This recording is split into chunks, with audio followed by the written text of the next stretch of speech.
मेरा नाम है मोहित और आपका स्वागत हमारे यूट्यूब चैनल हिस्ट्री चैंपियन में। तो जैसा कि आप जानते हो, आपका जो बीए बीएससी बीकॉम का जो सेकंड सेमेस्टर का या जो फर्स्ट सेमेस्टर के जो अगर विद्यार्थी हो, तो आपका जो पेपर होने वाला है एसएससी का स्किल एनहेंसमेंट कोर्स का प्रभावी हिंदी लेखन का, तो उससे संबंधित जितने भी महत्वपूर्ण प्रश्न है वो सारे के सारे मैं आपको करवाने वाला हूँ।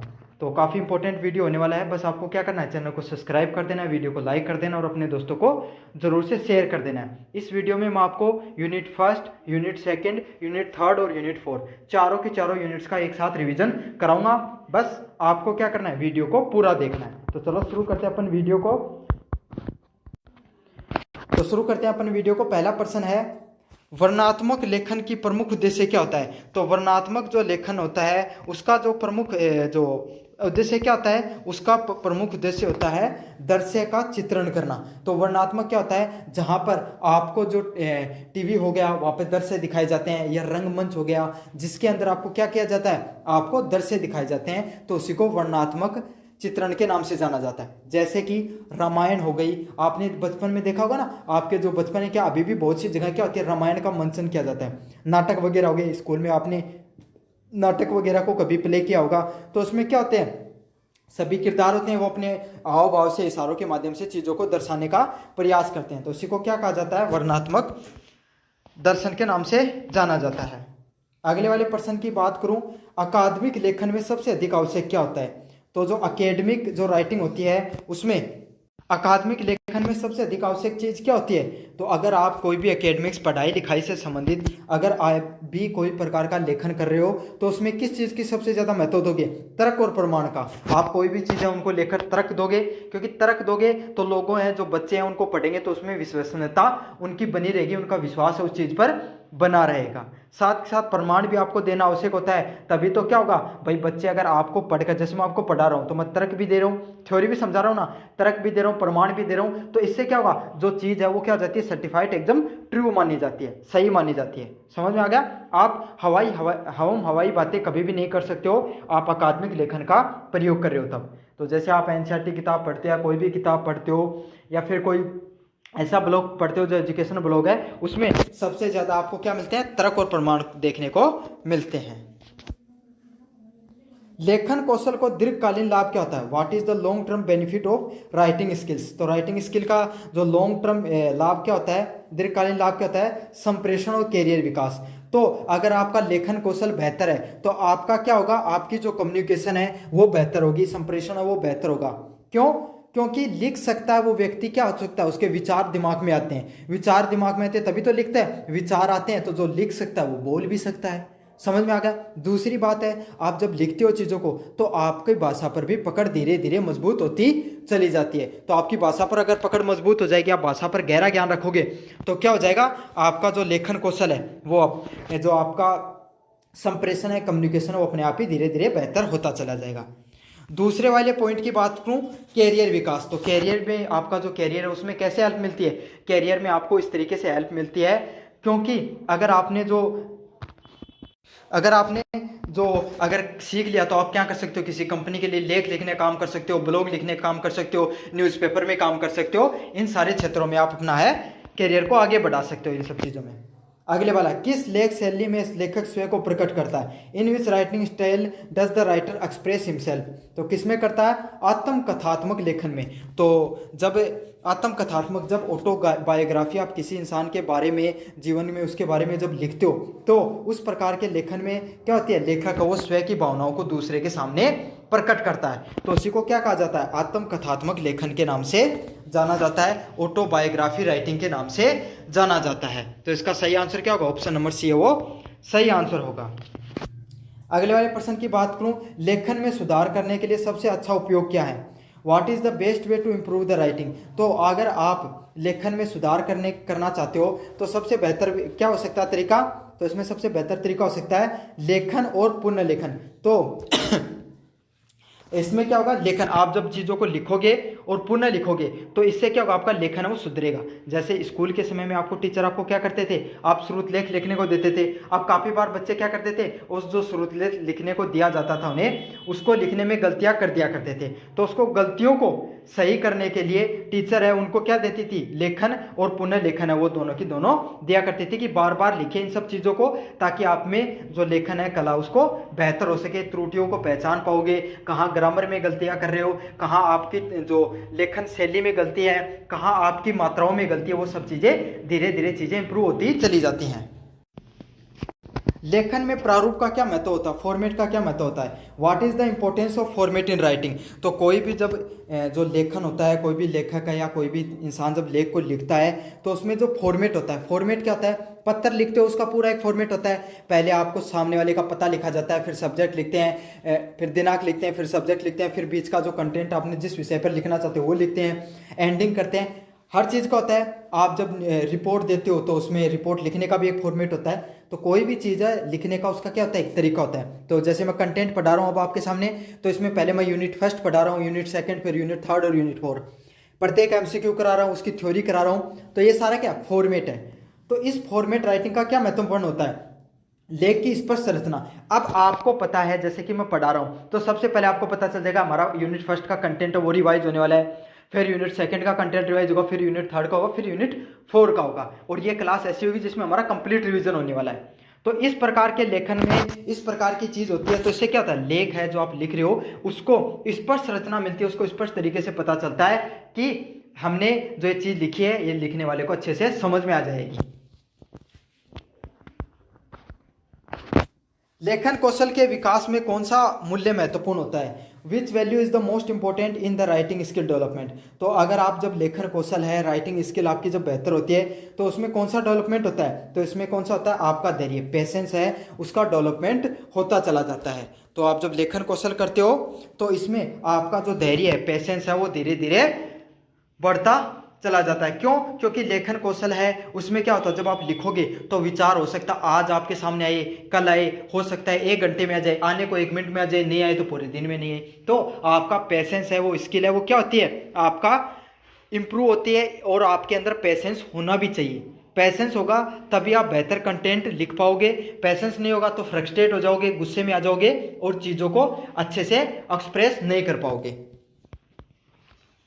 अगले वाला प्रश्न है, संपादन का कार्य लेखन के लिए लेखन में किसके लिए आवश्यक होता है। तो संपादन का जो कार्य है लेखन में किसके लिए आवश्यक होता है, त्रुटियों को ठीक करने व स्पष्टता लाने के लिए।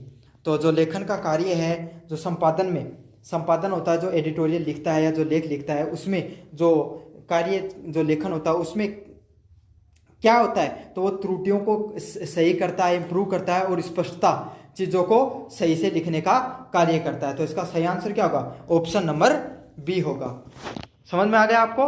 तो जो जैसे मैंने लेख लिख कर दिया है और उसको अगर किसी न्यूज़पेपर वाले के पास भेजा है तो उस न्यूज़पेपर वाला का संपादक का क्या कार्य है, वो मेरे लेख को पहले सारा पढ़ेगा, उसमें कहाँ कहाँ गलतियाँ हैं, उसको कहाँ कहाँ से इंप्रूव किया जा सकता है, उन सब चीज़ों को धीरे धीरे सही करने का प्रयास करेगा।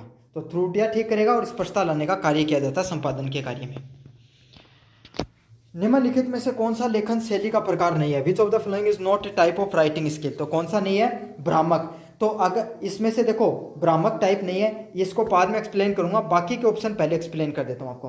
वर्णात्मक मतलब आप चीज़ों को बेहतर तरीके से एक्सप्लेन कर रहे हो, तो पूरा ब्रीफिंग होनी जरूरी होती है। कोई भी कंटेंट होता है उसके अंदर ये तो जरूरी होता है। विश्लेषणात्मक, तो कोई भी कंटेंट जब आप बना रहे हो तो उसमें विश्लेषण की भूमिका भी होनी चाहिए, एनालिसिस होना बहुत जरूरी है। अगर एनालिसिस होगा तभी तो क्या करोगे, आप कंटेंट को अच्छे से पब्लिश कर पाओगे।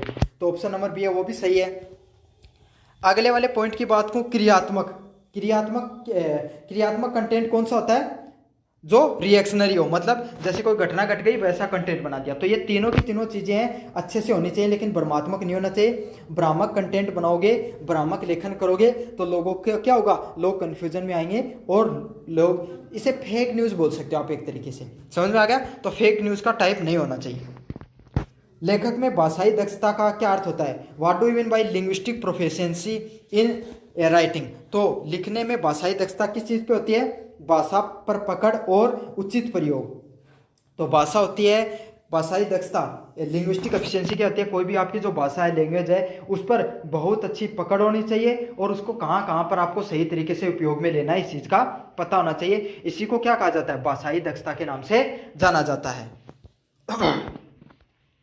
अगले वाला प्रश्न है, प्रेरक लेखन में किस तत्व का योगदान सबसे अधिक होता है? Which element contribute most in persuasive writing? तो जो आपका जो प्रेरक लेखन होता है उसमें सबसे कौन से तत्व का सबसे ज्यादा महत्वपूर्ण योगदान रहता है? भावनात्मक अपील और तर्क का। मतलब आप इमोशनल, कोई भी इंसानों से क्या इमोशनल अपील करते हो, इमोशनली आप उसको समझाने का प्रयास करते हो और अपने तर्क वगैरह है वो देते हो। तो यही होता है जो प्रेरक लेखन होता है, उसमें इसी तर्क का क्या होता है, सबसे अधिक योगदान होता है। कौन से लेखन जो विधि है उसको औपचारिक नहीं माना जाता है? तो कौन से को नहीं माना जाता है? व्हाट्सएप के जो संदेश हैं उनको क्या नहीं माना जाता है? व्हाट्सएप के संदेशों को औपचारिक नहीं माना जाता है। क्यों? क्योंकि व्हाट्सएप के जो संदेश है वो क्या अपने आप रिश्तेदारों को, अपने घर वालों को उनको भेजते हो, अनौपचारिक लोगों को भेजे जाते हैं। वो जो औपचारिक चीजें होती हैं वो कौन सी होती है इसमें से जैसे आपने प्रतिवेदन दिया, निबंध लिखा, पत्रिका का लेख, ये सारी चीजें किससे हैं? औपचारिक लेखन से संबंधित हैं। 48 नंबर प्रश्न की बात करूं, लेखन में आवृत्ति, कोहेरेंस का क्या तात्पर्य होता है? Coherence in writing refers to, तो कोहेरेंस किससे संबंधित होती है? विचारों की तार्किक संगति से संबंधित। मतलब जो आपके विचार आपके सामने आ रहे हैं उसको लॉजिकली तरीके से आप चीजों को समझा पा रहे हो, तार्किक तरीके से चीजों को समझा रहे हो, उसी को क्या कहा जाता है? लेखन में आवृत्ति के नाम से जाना जाता है।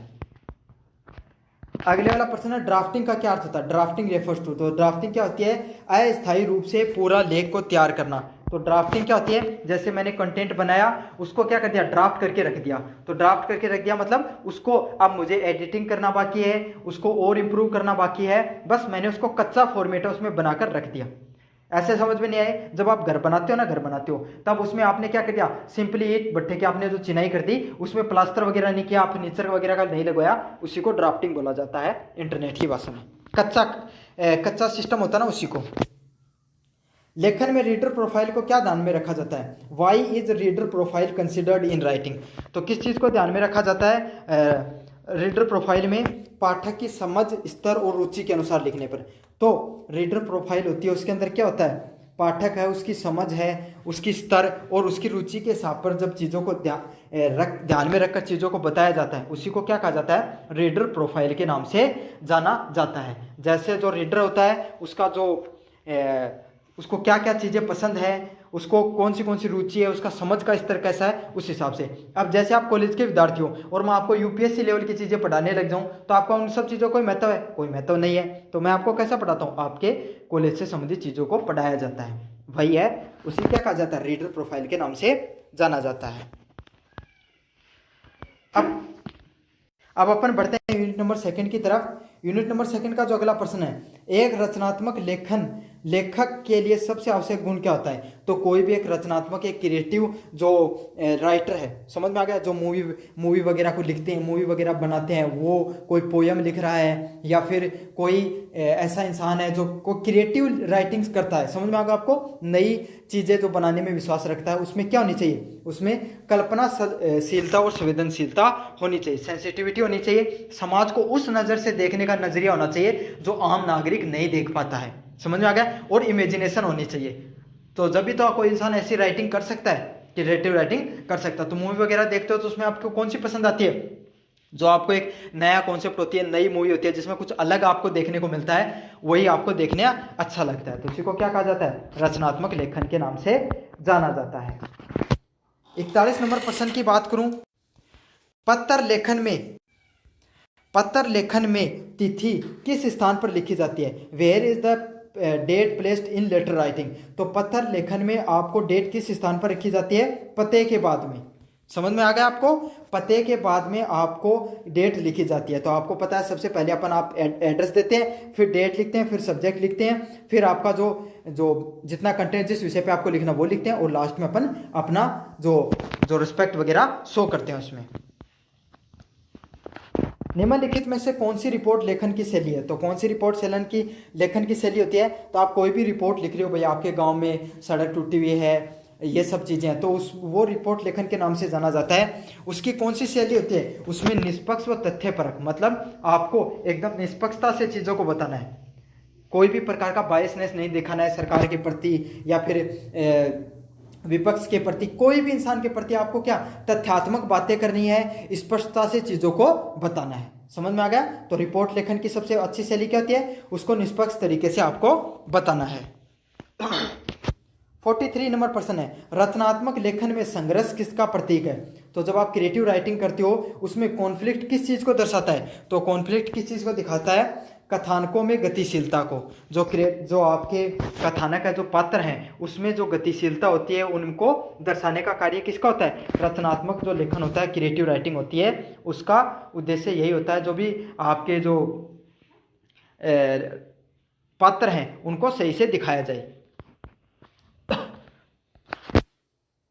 अगले वाला प्रश्न है, कहानी में पृष्ठभूमि किसे कहते हैं? What is the setting in a story? तो कोई भी कहानी होती है उसमें जो पृष्ठभूमि होती है, जो पीछे की जो बैकग्राउंड होता है ना, अपन कहते हैं बैकग्राउंड की स्टोरी क्या थी, तो उसका क्या होता है? उसमें क्या क्या चीजें दिखाते हैं? समय। तो किस समय की घटना है? जैसे बैकग्राउंड की बात करूं, जैसे कोई मूवी शुरू होती है ना, उसमें क्या होता है? पिछले समय, पास्ट की पहले दिखाएंगे कि 1947 में क्या हुआ था। समझ में आ गया? फिर आज के समय, जैसे आजादी की मूवी है तो उसमें दिखाएंगे 1947 में क्या था और आज क्या है। तो पहले उसमें किस में बात होगी? बैकग्राउंड में समय की, स्थान की। भाई ये कहानी कहाँ की है? मान लो वो आजादी वाली बात कर रहा हूँ तो ये बात है दिल्ली की या लाहौर की मान लो या कहीं की भी मान लो, वहां के दोनों के बीच की कहानी है। तो ये स्थान दिखाएंगे। और सामाजिक स्थिति, उस समय कैसी स्थिति थी? सभी लोग क्या कर रहे थे? संघर्ष कर रहे थे आजादी से लड़ने के लिए, आज़ादी पाने के लिए, आज़ादी को अंग्रेजों से लड़कर आज़ादी पाने के लिए सभी लोग संघर्ष कर रहे थे। उसी को सारी चीज़ें हैं। अगर इस प्रकार की जो आज़ादी से संबंधित मूवी है तो उसमें ये सब चीज़ें देखने को मिलेंगी बैकग्राउंड में। समझ में आ गया? और कोई भी मूवी हो जिसमें पृष्ठभूमि में क्या क्या दिखाते हैं आपको? समय, मैंने उदाहरण देके बताया आपको। आज़ादी की कहानी है कोई, उस पर क्या क्या आ सकता है? स्थान और सामाजिक स्थिति को दर्शाते हैं। अगले वाला प्रश्न है, फीचर लेखन और संपादकीय लेखन में क्या अंतर होता है? तो जो फीचर लेखन होता है और जो एडिटोरियल राइटिंग होता है उसमें क्या अंतर होता है? तो उसमें क्या अंतर होता है? फीचर एक समाचार परक है और संपादकीय राय परक है। तो जो फीचर होता है वो कैसा होता है? उसमें समाचार आपको देखने को मिलते हैं, और जो संपादकीय होता है उसमें क्या होता है? आपको निजी राय है वो देखने को मिलती है। तो फीचर में समाचार देखने को मिलेंगे और संपादक में आपको निजी राय देखने को मिल सकती है।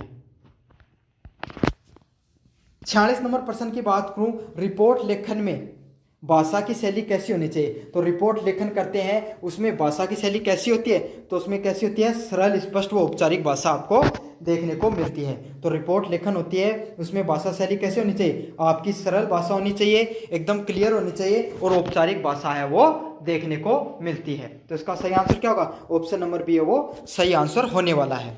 समझ में आ गया आपको? एकदम सरल, स्पष्ट और औपचारिक भाषा देखने को मिलती है, ताकि क्या हो, हर व्यक्ति को, वो जो पढ़ने वाला व्यक्ति है उसको रिपोर्ट अच्छे से समझ में आ जाए। 47 नंबर प्रश्न है, कहानी का उद्देश्य किस बात पर निर्भर करता है? What does the purpose of story depend on? तो कोई भी कहानी है उसका जो पर्पज है, उसका उद्देश्य किस चीज़ पर निर्भर करता है? पाठकों की रुचि और संदेश पर। तो पाठक हैं, जो पढ़ने वाले लोग हैं, उनकी किस बात पर रुचि है और उनका क्या संदेश है, उस पर डिपेंड करता है आपको कोई भी कहानी का उद्देश्य। समझ में आ गया? तो जो पाठक होती है उसकी किस किस चीज़ों में रुचि है, क्या संदेश देना चाहता है, उस चीज़ पर निर्भर करती है कहानी का उद्देश्य। पत्र लेखन में संबोधन का क्या स्थान होता है? तो पत्र लेखन में संबोधन किया जाता है, उसका कहाँ पर स्थान होता है? विषय के बाद में। तो सबसे पहले अपन क्या करते हैं? सेंडर्स एड्रेस देते हैं, जो भेजने वाले का पता, दिनांक, विषय, और फिर क्या दिया जाता है? संबोधन दिया जाता है कि भाई सामने वाले को आपको महोदय जी, महोदय लगाकर जो लिखते हैं ना, वही संबोधन से संबंधित होता है। फीचर लेख किस पाठ्य विधा में सबसे अधिक जुड़ा होता है? तो फीचर लेखन है वो किस पाठ्य विधा में सबसे अधिक जुड़ा होता है? साहित्य और पत्रकारिता में। तो जो आपका फीचर लेखन होता है वो किससे जुड़ा होता है? साहित्य और पत्रकारिता होती है, उससे संबंधित सबसे अधिक जो फीचर लेखन है वो जुड़ा होता है। तो वहाँ पर क्या हो जाता है? कोई भी व्यक्ति है, जैसे नहीं क्या कहा जाता है कि एक बहुत बड़े एक्टर को फीचर किया गया है, ऐसे बहुत बड़े लेखक का उसको फीचर मिला है। जैसे चेतन भगत है, वो टाइम्स ऑफ इंडिया से लिखने लगा, तो क्या कहा गया? Featured by Chetan Bhagat in Hindustan times. समझ में आ गया। तो ये कहाँ पर देखने को मिलता है, साहित्य और पत्रकारिता में फीचर लेखन है वो देखने को मिलता है। तो कोई एक बहुत बड़ी हस्ती है वो आपकी तरफ से या आपके साहित्य में या आपके कोई न्यूज़पेपर हो गया, कोई फिल्म में आकर आपको लिखे, आपकी तरफ से काम करे, उसी को क्या कहा जाता है, फीचर लेख के नाम से जाना जाता है, और वो कार्य लेखन से संबंधित होता है। अगले वाला प्रश्न है, निम्न में से कौन रचनात्मक लेख का सर्वोत्तम उदाहरण नहीं है। तो कौन सा नहीं है इसमें से, आपका जो रिपोर्ट है वो रचनात्मक लेखन से संबंधित नहीं होती है। क्यों नहीं होती है, उसमें आपको वास्तविक घटनाओं के आधार पर चीज़ों को बताना होता है। तो इसका सही आंसर क्या होगा, रिपोर्ट नहीं होती। बाकी कहानी में रचना चाहिए, कविता में भी रचना चाहिए, और नाटक में भी आपकी रचनात्मक सोच बाहर निकल कर आती है। अब अपन यूनिट सेकंड आपका रिवाइज हो गया। अब बात करें यूनिट नंबर 3 की तरफ। मिनिमल पेयर्स का अभ्यास करने का क्या उद्देश्य होता है, what is the purpose of minimal pairs practice. तो मिनिमल पेयर की जो प्रैक्टिस की जाती है उसका क्या उद्देश्य होता है, समान ध्वनियों में भेद करना। तो मिनिमल पेयर क्या होते हैं, समान शब्द होते हैं, जैसे बैट और बैट। तो बैट होता है, एक तो क्रिकेट खेलने वाला बैट होता है, और एक बैट होती है जो आपकी ये नहीं होती चमगादड़ होती है, उसको भी बैट बोलते हैं। तो ऐसे हेयर हेयर, तो एक हेयर होता है वो जो उत्तराधिकारी, उसको भी बोलते हैं, एक हेयर आपके बाल भी होते हैं। तो इस प्रकार के जो शब्द होते हैं उनको समझने का और उनको क्या करने का, उन ध्वनियों में भेद करने का क्या अभ्यास को मिनिमल पेयर के नाम से जाना जाता है। हिंदी लेखन में काफी तरह को रे और जो ऋषि वाला आता है उनमें टे में, रे में, है में, से में अंतर नहीं पता चल पाता लोगों को। उन सब चीजों को समझाने के लिए जिस प्रकार का जो अभ्यास किया जाता है उसी को क्या कहा जाता है, मिनिमल पेयर के नाम से जाना जाता है। 40 नंबर प्रश्न की बात करूं, कनेक्टेड स्पीच में कौन सी प्रतिक्रिया पाई जाती है, which process is found in connected speech. तो उसमें क्या होना चाहिए, लिंकिंग होनी चाहिए, इलिशन होना चाहिए, और एसिमुलेशन होना चाहिए। तो एक दूसरे से चीज क्या होनी चाहिए, लिंक होनी चाहिए, एक दूसरे से कनेक्टेड होनी चाहिए चीजें, तभी आप क्या कर सकते हो, कनेक्टेड स्पीच है उसको बता सकते हो। वॉइसिंग क्या होती है, तो voice what is voicing, voicing क्या होती है, जो स्वर यंत्र की में जो कंपन होता है उसी को क्या कहा जाता है, वॉइसिंग कहा जाता है। तो जो आपका कंठ में ये जो होता है ना जिससे आवाज निकलती है उसको, उसके अंदर आपका जो वॉइस बॉक्स होता है उसके अंदर जो कंपन होती है उसी को क्या कहा जाता है, आपको वॉइसिंग के नाम से जाना जाता है। या कोई भी यंत्र होता है उसमें आवाज कब निकलती है, जब उसके अंदर वाइब्रेशन होता है, उसमें कंपन होती है। तो वॉइसिंग यही होती है, जो कोई भी स्वर यंत्र होता है उसमें कंपन होती है तभी किसी प्रकार की ध्वनि निकलती है। फोनेटिक्स ट्रांसक्रिप्शन का प्रयोग क्यों किया जाता है, तो फोनेटिक्स ट्रांसक्रिप्शन उसका प्रयोग क्यों किया जाता है, शुद्ध ध्वन्यात्मक लेखन के लिए। तो शुद्ध ध्वन्यात्मक लेखन के लिए आप कौन सा ट्रांसक्रिप्शन यूज करते हो, फोनेटिक्स ट्रांसक्रिप्शन उसका उपयोग में लिया जाता है। तो इसका सही आंसर क्या होगा, ऑप्शन नंबर सी होगा। शुद्ध ध्वन्यात्मक लेखन के लिए अपन फोनेटिक ट्रांसक्रिप्शन का यूज में लेते हैं कि सही सही ध्वनियों का अपन प्रयोग करें, कोई भी चीज को बोले तब अपन कोई प्रकार का जो गलतियां नहीं हो आपको बोलने में, इसके लिए जो प्रैक्टिस की जाती है वो क्या होती है, फोनेटिक ट्रांसक्रिप्शन से संबंधित होती है। अगले वाले प्रश्न की बात करें 43% की, वर्ड स्ट्रेस और सेंटेंस स्ट्रेस में क्या अंतर होता है, what is the difference between word stress and sentence stress में क्या अंतर होता है। तो क्या होता है, सही आंसर होगा ऑप्शन नंबर बी, एक शब्द और एक वाक्य में बल देने की स्थिति में। तो एक शब्द हो गया और एक वाक्य होता है, उसमें बल देने की स्थिति होती है, उसमें अपन किसका प्रयोग करते हैं, उसमें अपन प्रयोग करते हैं आपका वर्ड स्ट्रेस को। समझ में आ गया, आपको स्ट्रेस से समझ जाना चाहिए था, वर्ड मतलब शब्द, स्ट्रेस मतलब बल देना। तो एक वाक्य और एक शब्द पर बल देने के लिए सब चीजों का यूज किया जाता है। 44 नंबर प्रश्न की बात करूं, साइलेंट लेटर्स का क्या प्रभाव होता है। तो जो साइलेंट लेटर होते हैं उनका क्या प्रभाव होता है, उनका प्रभाव होता है क्या होता है, उच्चारण में नहीं आते हैं लेकिन वर्तनी में होते हैं। तो ऐसे शब्द जो उच्चारण में तो बोलने में तो नहीं आते हैं लेकिन वर्तनी होती है उसमें लिखने में आते हैं। समझ में आ गया आपको, उच्चारण में बोल रहे हो तब उनका प्रयोग नहीं किया जाता है लेकिन वर्तनी में वो शब्द आते हैं। तो जैसे नॉन शब्द होता है ना, नॉन शब्द, उसमें के का कहीं पे भी जो यूज है वो नहीं होता है, नॉन का सीधा सीधा NOWN का ही अर्थ निकलता है, के यहाँ पर साइलेंट रहता है। तो यही है, ये सब लिखने में तो आ रहा है लेकिन वैसे साइलेंट है। 45 नंबर सब क्वेश्चन की बात करूं, व्हाट आर द होमोफोन्स। तो होमोफोन्स कौन कौन से होते हैं, उच्चारण समान होते हैं लेकिन अर्थ और वर्तनी है वो भिन्न होती है। तो इन सब शब्दों के क्या होंगे, उच्चारण है वो तो सही होंगे, सेम होंगे, लेकिन अर्थ है वो भिन्न देखने को मिलते हैं आपको, वर्तनी है वो अलग से देखने को मिलती है। तो इसका सही आंसर क्या होगा? ऐसे शब्द जिनके उच्चारण तो समान है लेकिन अर्थ और वर्तनी है जो बोलने में लिखने में अलग है। अगले वाला प्रश्न है, सचवाह ध्वनि किस ध्वनि को दर्शाया जाता है? तो ये किसको दिखाया जाता है? उल्टा आपका ऐसे है करके इसको दर्शाने का कार्य होता है इसका।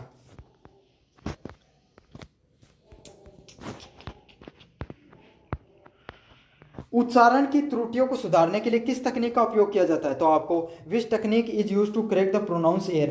तो प्रोनाउंस जो एरर्स होते हैं, जो आपको उच्चारण से संबंधित जो त्रुटियां होती है, उसको सुधारने के लिए किसका उपयोग किया जाता है? फीडबैक और दोहराव का। मतलब लोगों से आप क्या करते हो? आप लोगों से फीडबैक लेते हो कि अब मेरी जो उच्चारण है उसको सुधारना है, तो आप मुझे फीडबैक दीजिए, और साथ के साथ आप बार बार चीज़ों को दोहराव करते रहते हो, बार बार बोलते रहते हो, तो इससे क्या हो जाता है? आपकी उच्चारण संबंधित जो त्रुटियां हैं वो सही हो जाती हैं। तो इसका सही आंसर क्या? ऑप्शन नंबर बी है वो सही होने वाला है। 48 नंबर प्रश्न की बात करूं, उच्चारण सुधार के लिए कौन सी पद्धति सबसे प्रभावी मानी जाती है? तो कौन सी मानी जाती है? ऑडियो लिंगुअल पद्धति है वो सबसे ज़्यादा प्रभावी मानी जाती है। मतलब अगर आप अपना उच्चारण सुधारना चाहते हो तो आपको आपकी जो ऑडियो है, वॉइस से संबंधित और लिंग्विस्ट मतलब भाषा से संबंधित चीज़ों को सही करना होगा। तो इसका सही आंसर क्या होगा? ऑप्शन नंबर बी है वो सही ऑप्शन होने वाला है। 49 नंबर प्रश्न की बात करूं, टंग ट्विस्टर्स का प्रयोग क्यों किया जाता है? How is use tongue twisters? तो टंग ट्विस्टर्स का उपयोग क्यों किया जाता है? आपको जीवा नियंत्रण करने पर, आपकी जो जीभ उसको नियंत्रण करने पर और स्पष्ट उच्चारण का अभ्यास करने पर, मतलब आपको क्लियरली चीज़ों को समझाने के लिए आपको टंग ट्विस्टर्स का प्रयोग किया जाता है। समझ में आ गया आपको? मतलब क्या होता है, काफ़ी लोगों की जो जीवा है उसमें मतलब वो सही से मतलब बोलते समय उसमें कुछ ना कुछ गड़बड़ होती है, तो उसको नियंत्रण करने में प्रयोग किया जाता है ताकि आप स्पष्ट रूप से चीज़ों को समझा सको। जैसे टै बोलते हैं तो टै बोला आपने आपके तलवे पे जो टच हुई है, सै बोला है तो आपका उसमें सै में आपका जो अलग अलग प्रकार की ध्वनि होती है उसमें जो जीवा है वो कहाँ कहाँ पर टच हो रही है, आप सारे शब्दों को बोल के देखो, पता चल जाएगा। तो काफ़ी लोगों की क्या उसमें दिक्कत होती है, तो उसको सुधारने के लिए इस लेखन का प्रयोग में लिया जाता है, प्रक्रिया का। अगले वाला है, सिलेबली डिवीजन किसमें सहायक होता है? तो किसमें सहायक होता है? सही उच्चारण और तनाव निर्धारण करने पर। तो जो सिलेबली है, सिलेबली क्या होता है? कोई भी मतलब लैंग्वेज होती है ना, कोई भी वर्ड होता है उसको सिलेबली के नाम से जाना जाता है। तो उसमें क्या होता है? सही उच्चारण करने के, तो आप कोई भी चीज़ है उसको सही से उच्चारण करोगे, और तनाव का निर्धारण मतलब जो स्ट्रेस आपने डाला है उसको वो फिक्स होना चाहिए, सही से होना चाहिए, उसी को क्या कहा जाता है? सिलेबली के नाम से जाना जाता है। अगले वाला प्रश्न है 40 नंबर प्रश्न, टोन मॉड्यूलेशन क्यों आवश्यक होता है? तो टोन मॉड्यूलेशन है ये आपको आवश्यक होता है अपने भावों को व्यक्त करने के लिए और रुचि बनाए रखने के लिए। तो क्या होता है, कोई कभी कभी कोई इंसान स्पीच देता है तो कभी तो स्पीच को ऊंचा कर देता है, कभी थोड़ा कम कर देता है, अपनी आवाज़ को ऊपर नीचे करता रहता है, तो इसी को क्या कहा जाता है? टोन मॉड्यूलेशन को बोला जाता है। तो कोई बात पर उसको जोर देना हो तो जोर से बोलेगा, कोई चीज़ है जिसको भावनात्मक रूप से रिप्रेजेंट करना होगा तो धीरे धीरे समझाएगा। समझ आ रहा है? कोई मोटिवेशनल स्पीकर वगैरह को देख लेना, आपको और अच्छे से चीज़ें पता चल जाएंगी। तो इसलिए क्यों किया जाता है सब चीज़ें? इससे क्या होते हैं? भावनाएं वो पता चलती है। जैसे कोई इंसान बहुत जोर जोर से ऐसे गुस्से से एकदम रौद्र रूप धारण किए बोल रहा था, मतलब गुस्से में आपको समझा, धीरे धीरे प्रेम पूर्वक चीज़ों को समझा रहा है, तो समझा आपके प्रति वो अफेक्शन दिखा रहा है। तो यही होता है, लोगों की रुचि बनाई रहती है इन सब चीज़ों से। आप थोड़े से मतलब ऐसे बोरिंग हो रखे और किसी इंसान ने जोर से बोलकर चीज़ों को समझाया, आप अचानक से एक्टिव हो गए। समझ में आ गया? तो यही होता है टोन मॉड्यूलेशन का फायदा। अच्छा भाषण कहाँ से शुरू होता है? तो अच्छा भाषण कहाँ से शुरू होगा? प्रभावशाली ओपनर से। प्रभावशाली ओपनर से मतलब कोई भी जब व्यक्ति उसको जो बोल रहा है भाषण देगा, तो उसके जो स्टार्टिंग की जो स्टार्टिंग की 5-10 लाइन है, वही जो क्या होते हैं? माहौल जमाने में अपने तो माहौल सेट कर दिया, माहौल जमा दिया, तो वही काम आती हैं। First impression is the last impression. समझ में आ गया? जब शिकागो में स्वामी विवेकानंद ने भाषण दिया था तो उसने पहला शब्द यही कहा था, मेरे प्रिय देश के भाइयों और बहनों। तो ये जो शब्द है वो पूरी दुनिया को क्या गए थे?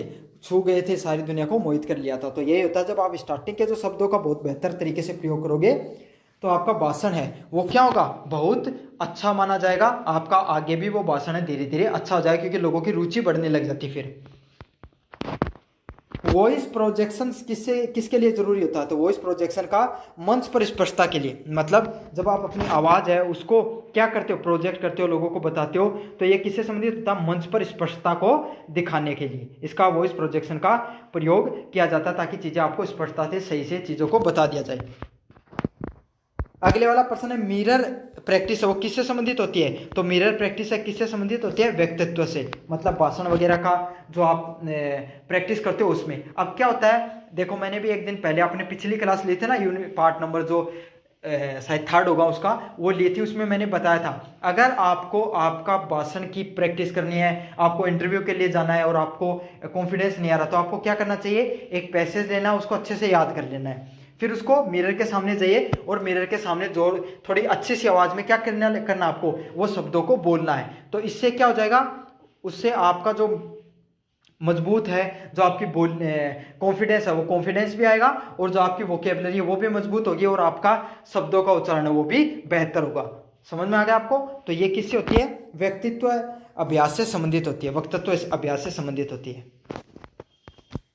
आत्मविश्वास कैसे बढ़ाया जा सकता है? तो कोई भी चीज़ है उस पर आप कॉन्फिडेंस कैसे बढ़ा सकते हो? बार बार अभ्यास और तैयारी से। तो अगर कोई भी चीज़ पर आपको अभ्यास, आत्मविश्वास बढ़ाना है, कॉन्फिडेंस बढ़ाना है, कोई किसी भी जैसे आप कोई स्पीच देना चाहते हो, या फिर आप कोई भी लोगों के बीच में जाकर अपनी भावनाओं को व्यक्त करना चाहते हो, समझ में आ गया? आपका भाषण है कहीं पर तो, और इंटरव्यू है, तो इन सब चीज़ों पर अगर आप आत्मविश्वास बढ़ाना चाहते हो तो क्या करोगे?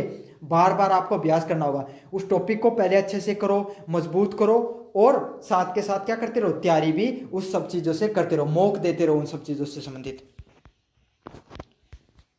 45 नंबर प्रश्न है वक्ता के लिए सबसे आवश्यक गुण क्या होता है? तो वक्ता के लिए सबसे आवश्यक गुण क्या होता है? सुनना और सही समय पर बोलना।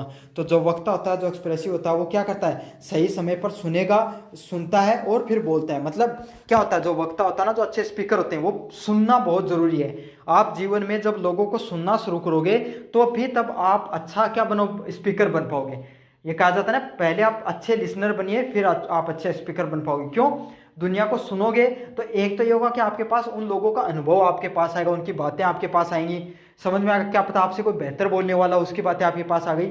दूसरी बात क्या होती है, आपके पास एक धैर्य आता है, शब्दों का चयन क्या कर रहा है सामने वाला वो आता है। आप क्या कर सकते हो, अच्छे से सुनोगे तो आप वो बोल रहा है, वो कुछ गलत बोल रहा है, सही बोल रहा है, उससे संबंधित आप वक्त लेकर अपने विचार भी उत्पन्न कर सकते हो। समझ में आ गया? तो यही होता है, सुनना बहुत जरूरी है अच्छे वक्ता होने के लिए, और सही समय पर बोलना भी जरूरी है, वरना कोई महत्व नहीं रह जाएगा अगर सही समय पर अपनी चीजों को नहीं बोला तो। पब्लिक स्पीकिंग में फिलर वर्ड्स का प्रयोग क्यों टाला जाता है? क्यों टाला जाता है? स्पष्टता बनाए रखने के लिए। समझ में आ गया आपको? ऐसे शब्दों का प्रयोग नहीं करना होता पब्लिक स्पीकिंग में जो क्या होगी, मतलब ऐसे जिसमें सस्पेंस बन गया, तो नहीं करना ऐसा। क्यों? क्योंकि सस्पेंस बन गया तो कोई समझ ही नहीं पाएगा कि क्या बोलकर चले गए आप, अस्पष्टता रह जाएगी। तो स्पष्टता बनाए रखने के लिए फिलर वर्ड का कभी भी यूज में नहीं लेना चाहिए। जैसे कि मैं वहां डैश कर रहा था, अब क्या पता क्या डैश कर रहा था, समझ में आ गया ना? ऐसा शब्दों का प्रयोग में नहीं लेना चाहिए। इफेक्टिव कंक्लूजन किसका संकेतक होता है? भाषण समापन का। तो कोई भी चीज का कंक्लूजन होगा जब लास्ट में बताते हो कि भाई अंत में इस चीज का यही निष्कर्ष निकलता है कि हमें अगर अच्छे से अगर अपन कॉलेज की परीक्षा की तैयारी करके जाएंगे तो अच्छे अंक प्राप्त करेंगे। तो ये क्या अंत की चीजें बताई जा रही है, लास्ट में मैंने सारी चीज बताने के बाद में, तो क्या होगा, इससे क्या पता चलता है कि भाषण अब वो क्या होने वाला है, समाप्त होने की तरफ बढ़ रहा है। 48 नंबर प्रश्न की बात करूं, ऑडियंस एंगेजमेंट कैसे किया जाता है? तो ऑडियंस होती है ना आपको, उसको एंगेज कैसे किया जाता है? प्रश्न पूछकर कर सकते हो, उदाहरण देकर कर सकते हो, और कहानियों से आप ऑडियंस को एंगेज कर सकते हो। तो सही आंसर क्या होगा? प्रश्न पूछकर, उदाहरण देकर और कहानियों के माध्यम से, अलग अलग ये विधाएं होती हैं, इनका प्रयोग करके आप ऑडियंस है उसको एंगेज कर सकते हो। 49 प्रश्न है, वक्तत्व की तैयारी के लिए कौन सी आदत सबसे ज्यादा लाभदायक होती है? तो जो स्पीकिंग होती है उसमें आपको कौन सी आदत सबसे ज्यादा लाभदायक होती है? अभ्यास। चीजों का बार बार प्रैक्टिस करते रहोगे तो आपका वक्तत्व वो सुधरता चला जाएगा। जब वक्ता मंच पर भूल जाता तो उसे क्या करना चाहिए? उसे शांत रहना चाहिए और दोबारा से चीजों को शुरू करना चाहिए। तो ऐसे नहीं कि बता दिया हो मैं एकदम नर्वस हो गया, नहीं, थोड़ी सी देर के लिए कूल डाउन हो और फिर चीज़ों सोचो कि मैंने पिछली बार क्या हो, या कोई नए टॉपिक पर भी आप स्विच कर सकते हो, लेकिन बहुत ही रिलेवेंटली, आप किसी को पता नहीं चले कि आप चीज़ों को भूल गए हो, उससे रिलेटेड बातें करना शुरू कर दो। तो यही होगा, जब आप मंच पर भूल जाओ तो आपको ये सब क्या करना होता है, नर्वस नहीं होना है, आपको शांत रहना और दोबारा चीज़ों को शुरू कर देना है। तो ये तो था आपका प्रभावी हिंदी लिखन से संबंधित जो अगला पार्ट। इसमें लगभग मैंने चीज़ों को रिवाइज करवा दिया आपको। बाकी के पार्ट देखने हैं तो डिस्क्रिप्शन में प्लेलिस्ट का लिंक दे रहा हूँ, वहाँ से जाकर देख लेना। टेलीग्राम चैनल का लिंक दे रहा हूँ, वहाँ पर PDF पड़े हुए है, वो जाकर जरूर से पढ़ लेना। धन्यवाद दोस्तों, मेरा नाम है मोहित और आपका स्वागत हमारे यूट्यूब चैनल हिस्ट्री चैंपियन में। तो जैसा कि आप जानते हो, आपका जो SEC का पेपर होता है स्किल इन्हेंसमेंट कोर्स का, उससे संबंधित महत्वपूर्ण MCQ है, वो आपके सामने मैं लेकर आई हूँ। चाहे यूनिट 1 हो, चाहे यूनिट 2 हो, चाहे यूनिट 3 हो, चाहे यूनिट 4 हो, चारों के चारों यूनिट्स का जो क्विक रिवीजन है वो मैं आपको इसके माध्यम से करवाने वाला हूँ। और MCQ है, ये सारे इंपॉर्टेंट है, पिछले जितने भी हमने क्लासेस दिए हैं उससे लगभग पेपर आपको देखने को मिला है। तो आपको क्या करना है, बस वीडियो को पूरा देखना है। आप में से काफ़ी बच्चे वीडियो पूरा नहीं देखते हैं, बाकी के जितने पार्ट करा रखे हैं वो नहीं देखते हैं, फिर कहते हैं सर हमारे तो जो हम फिर क्योंकि हमारे कम नंबर बन रहे हैं। तो अगर आपको चाहते हो कि मैं पेपर में अच्छे अंक आए मेरे, मैं पास हो जाऊं, मुझे अगले साल की टेंशन नहीं रहे, तो आपको क्या करना है, बस इस वीडियो को पूरा देखना है। मैं जो पढ़ाऊंगा आपको थ्योरी के MCQ के साथ साथ जो थ्योरी कराऊंगा उसको भी अच्छे से याद कर लेना है, आप बहुत आराम से पास हो जाओगे। और साथ के साथ बाकी वीडियो की अगर देखना चाहते हो तो डिस्क्रिप्शन में मैंने मेरे टेलीग्राम और जो प्लेलिस्ट का लिंक दिया, दोनों को ज्वाइन कर लो, दोनों पे से जाके आप देख सकते हो अन्य वीडियो। तो चलो शुरू करते हैं अपन क्लास को। सबसे पहले यूनिट 1 से शुरू करेंगे, फिर यूनिट 2, फिर यूनिट 3 और यूनिट 4 से शुरू करेंगे। तो पार्ट 1 में मैंने आपको 20 क्वेश्चन करवा दिए थे, अब उससे आगे शुरू करने वाले हैं। पार्ट 1 देखना चाहते हो तो डिस्क्रिप्शन में लिंक दिया है, वहाँ से जाकर देख लेना। आपको पहले ये वाला पार्ट देख लो, क्योंकि मिक्स क्वेश्चन आपको यूनिट 1 से इसमें आपके पहला प्रश्न है, रचनात्मक लेखन से सबसे महत्वपूर्ण तत्व क्या होता है। तो जब आप क्रिएटिव लेखन करते हो तो उसका जो सबसे इंपॉर्टेंट एलिमेंट क्या होता है, तो क्या होता है, प्रेरणा। आपके अंदर मोटिवेशन होनी चाहिए कोई भी क्रिएटिव काम करने के लिए। तो अगर आप सोच लो कोई कहानी लिखना चाहते हो या फिर आपको ड्राइंग करते हो, आप जैसे मैं पढ़ा रहा हूँ, तो ये सब चीज़ें कौन से में आती है, क्रिएटिव काम में आती है। तो क्रिएटिव काम आप जीवन में तभी कर सकते हो जब आप कोई भी काम को करने से मोटिवेटेड हो अंदर, तभी तो आपके सामने थॉट आएगा अलग, तभी तो आप कुछ अलग मतलब इमेजिनेशन कर पाओगे अपने जीवन में। अगर आपको मोटिवेशन ही नहीं है, उस काम से प्रेरणा ही नहीं आ रही है, तो आप कभी भी क्रिएटिव काम को जीवन में नहीं कर सकते हो। तो इसका सही आंसर यही है, आपके जीवन में बस अंदर से प्रेरणा आनी चाहिए कोई भी क्रिएटिव काम को करने से पहले। 22 नंबर प्रश्न है, लेखक में संवेदना का महत्व क्या होता है। What is the importance of emotional in writing.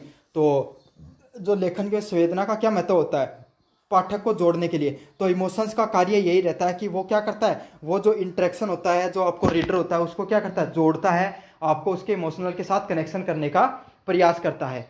तो देखो, अब मैंने कोई एक स्टोरी लिखी है ना, एकदम बोरिंग, जिसमें कोई इमोशन नहीं है, जिसमें कोई क्लाइमेक्स नहीं है, ऐसे मत समझो। आप ऐसे समझ लो कोई एक मूवी रिलीज हुई है, उससे आप ज़्यादा रिलेट कर पाओगे। अब उस मूवी में आपको कुछ समझ नहीं आ रहा है, कुछ रिलेट नहीं है आपकी ज़िंदगी से, ऐसे ही जिसमें ऊट पटांग चीज़ें बता दी गई, क्या आप उससे रिलेट कर पाओगे, नहीं कर पाओगे। या फिर एक दूसरी मूवी बनाई गई, देखो KGF की मूवी कितनी पॉपुलर हुई थी, क्यों, क्योंकि इसमें लोगों ने इमोशनली कनेक्टेड हुए थे उस चीज़ से। बाहुबली देख लो, तो जिस मूवी में आप इमोशनली कनेक्टेड रहते हो, उससे क्या रहते हो, आपको उससे क्या होता है, वो फिल्म अच्छी चलती है। क्यों, पाठक है, उसको श्रोता है, देखने वाला है, जो व्यूवर है, वो क्या होता है, उससे इमोशनली कनेक्टेड रहता है और हमेशा जुड़ा रहता है। तो यही बात है, लेखक में संवेदना का, इमोशन का यही महत्व होता है कि वो पाठक को जोड़ने का कार्य करता है। प्रभावशाली तकनीक लेखन की क्या विशेषता होती है। What is a feature of effective technical writing. तो प्रभावशाली तकनीकी लेखन की क्या विशेषता रहती है। तो प्रभावशाली तकनीकी लेखन में आपको स्पष्टता और सटीकता देखने को मिलती है। मतलब आप चीज़ों को स्पष्टली क्लियरली बताओगे और सटीकता के साथ स्पष्ट करने का प्रयास करोगे। समझ में आ गई। तो स्पष्टता और सटीकता के साथ आप चीज़ों को बताने का प्रयास करोगे, तभी जाकर आपकी क्या हो सकती है, आप इफेक्टिव टेक्निकल राइटिंग कर सकते हो। प्रभावशाली तकनीकी लेखन है वो कर सकते हो। समझ में आ गया। तो अगर आप चीज़ों को बहुत ही, आप जैसे कोई भी मूवी है, मूवी से ही समझाऊंगा सारी चीज़ें आपको, ताकि आप ज़्यादा रिलेट कर पाओगे। तो कोई भी मूवी है, अगर उसको आप स्पष्टली समझा, अगर वो आपको साफ साफ समझ में आ रहा है कि इस मूवी की स्टोरी क्या है, जिसमें बहुत अच्छा क्लाइमेक्स है, समझ, रिलेवेंट चीज़ें दिखाई गई, सारे के सारे कैरेक्टर अच्छे से अपना रोल निभा रहे हैं, सारे एक्टर एक्ट्रेसेस, तो क्या होगा, आपको वो चीज़ अच्छे से प्रभावशाली ढंग से अच्छी लगेगी। तो यही है, स्पष्टता और सटीकता होनी चाहिए उस चीज़ के अंदर। 24 नंबर प्रश्न की बात करूं, लेखन कौशल में सुधारने के लिए कौन सी प्रक्रिया मददगार नहीं होती है। Which process is not helpful in improving the writing skill. तो आपकी राइटिंग स्किल को इम्प्रूव करने के लिए कौन सी प्रतिक्रिया इंपॉर्टेंट नहीं होती है, तो इसका सही आंसर होगा प्रतीक्षा करना। तो आप किसी का इंतजार करोगे, किसी भी व्यक्ति का प्रतीक्षा करोगे, तो क्या उससे आपकी जो राइटिंग स्किल है वो इंप्रूव होगी? बिल्कुल भी नहीं होगी। राइटिंग जो प्रतीक्षा करना का कोई भी महत्व नहीं होता है जीवन में आपका इससे संबंधित, राइटिंग स्किल से संबंधित। 25 नंबर प्रश्न की बात करें, परसेप्टिव लेखिंग, why is the perceptive important in writing. तो जब प्रतिपेक्ष लेखन का क्यों महत्वपूर्ण होता है, क्यों होता है? विषय को एक नया दृष्टिकोण देता है। तो परसेप्टिव जो लेखन होता है, राइटिंग होता है, परसेप्टिव क्या होता है? जैसे कि एक नई कोई स्टाइल की अगर मूवी आपको देखने को मिली है, समझे, तो उसको परसेप्टिव होगा। तो उसका जो राइटर है, उसने जो लेख लिखा ना, वो परसेप्टिव लेखन में आएगा। क्यों? क्योंकि उसने एक नया दृष्टिकोण दिया, एक नई विचारधारा दी है समाज के अंदर। समझ में आ गया आपको? जैसे जिस समय बाहुबली रिलीज हुई थी, जिस समय केजीएफ रिलीज हुई थी, तो वो उस समय की एक अलग लेवल की मूवी थी जिसमें अलग सिनेमेटोग्राफी थी। तो अगर आपने केजीएफ को देखा होगा, तो उस मूवी के अंदर क्या है, जो ब्लैक स्क्रीन का जो उसमें इतना अच्छे से ब्लैक इफेक्ट का इतना अच्छे से प्रयोग किया है, उसके बाद में देखो कितनी मूवी ब्लैक इफेक्ट पे बनी है आपकी। क्यों बनी है? क्योंकि उसने अलग लेवल का बीजीएम लेके आए थे, अलग लेवल की आपकी स्टोरी लाइन थी। तो यही चीज़ है, जो एक नया दृष्टिकोण जो उसके लेखक ने उसको स्टोरी को लिखा है, वो कैसा है? एक नया दृष्टिकोण दिया, एक परसेप्टिव राइटिंग उसकी। लेखन में पूर्ण लेखन, री राइटिंग का उद्देश्य क्या होता है? तो अगर आपने कोई भी लेख लिखा और उसको फिर से लिख रहे हो, तो क्यों लिखोगे? उसमें जो गलतियां हुई हैं उसको सुधार कर ही तो लिखोगे। भाई ऐसे नहीं याद कर रहा है तो आप ऐसे याद कर लो, आप छोटे बच्चे थे तब आपको शुरू लेख दिया जाता था ना, अब टीचर ने कहा जा फिर से लिख के लेके आ, तो क्यों दिया है? क्योंकि आपने उसमें कोई ना कोई गलतियां की होगी। तो यही है, पुनः लेखन आपको इसलिए दिया जाता है ताकि आप त्रुटियों को बेहतर बना सको और उनको सुधार सको। तो इसका सही आंसर क्या होगा? ऑप्शन नंबर बी होगा, अपनी त्रुटियों को सुधारने के लिए और बेहतर करने के लिए। उन्मुख लेखन का क्या तात्पर्य होता है? तो what do you mean by reader oriented लेखन? तो रीडर ओरिएंटेड लेखन में क्या होता है? पाठकों में रुचि और समझ को ध्यान में रखकर लेखन का निर्माण किया जाता है। तो पाठकों में लेखन, what do mean by reader oriented writing? तो रीडर से मतलब जो पाठक है उसको पढ़कर मजा आना चाहिए, उसको समझ में आना चाहिए, उसकी रुचि होनी चाहिए उस चीज़ में। तो कोई भी लेख लिखा जाता है तो भाई क्यों लिखा जाता है? कोई व्यक्ति ऐसा थोड़ी अपना उसको कागज और कलम से लेकर खराब करने में मजा आ रहा है, नहीं। सभी व्यक्ति चाहते हैं कि जो वो चीज़ लिखे वो दुनिया में ज़्यादा से ज़्यादा लोग पढ़ें, उनको रुचि बने। तो यही होता है पाठक उन्मुख लेखन, इसीलिए किया जाता है ताकि जो पाठकों की रुचि है और समझ है को ध्यान में रखकर ही वह लेखन किया जाता है। 28 नंबर प्रश्न है, निम्नलिखित में से कौन लेखन की रुकावट नहीं है? Which of the following is not a barrier in writing? तो लेखन में राइटिंग में कौन सा रुकावट नहीं है? तो कौन सा नहीं है? योजना बनाना। तो अगर कोई भी चीज़ है, अगर आप योजना बनाकर कोई भी लेखन करोगे, जैसे आपने लेख लिखना शुरू किया आज के समय क्या एआई के ऊपर, आर्टिफिशियल इंटेलिजेंस पे, तो पहले आपने सबसे पहले उसका टाइटल सोचा artificial intelligence the changing world technology, बना लिया आपने टाइटल, फिर उस पर पॉइंट बनाए। सबसे पहले आर्टिफिशियल इंटेलिजेंस कहाँ देखने को मिली, फ्यूचर में आर्टिफिशियल इंटेलिजेंस कहाँ इंपॉर्टेंस हो सकती है, एजुकेशन में आर्टिफिशियल इंटेलिजेंस का क्या उपयोग है, हेल्थ केयर में क्या है, और उसको हम अपने जीवन में कैसे इंप्लीमेंट कर सकते हैं। मोटे मोटे आपने पॉइंट लिख लिए, फिर आप वो पन्ना आपने आपके सामने रख लिया और साइड में उस पर लेख लिखना आपने शुरू किया। तो इससे क्या होगा, अब आपको एकदम पता चल गया कि मुझे इन सभी पॉइंटों पर ही चीज़ें को लिखना है। समझ में आ गया? तो आप बहुत अच्छे से लिख पाओगे। तो इसे क्या कहा जाता है? योजना बनाना कहा जाता है लेखन में। तो यही होता है, योजना बनाना है, वही क्या होता है? लेखक में आपको आगे बढ़ाने का कार्य करता है, ना कि रुकावट करने का।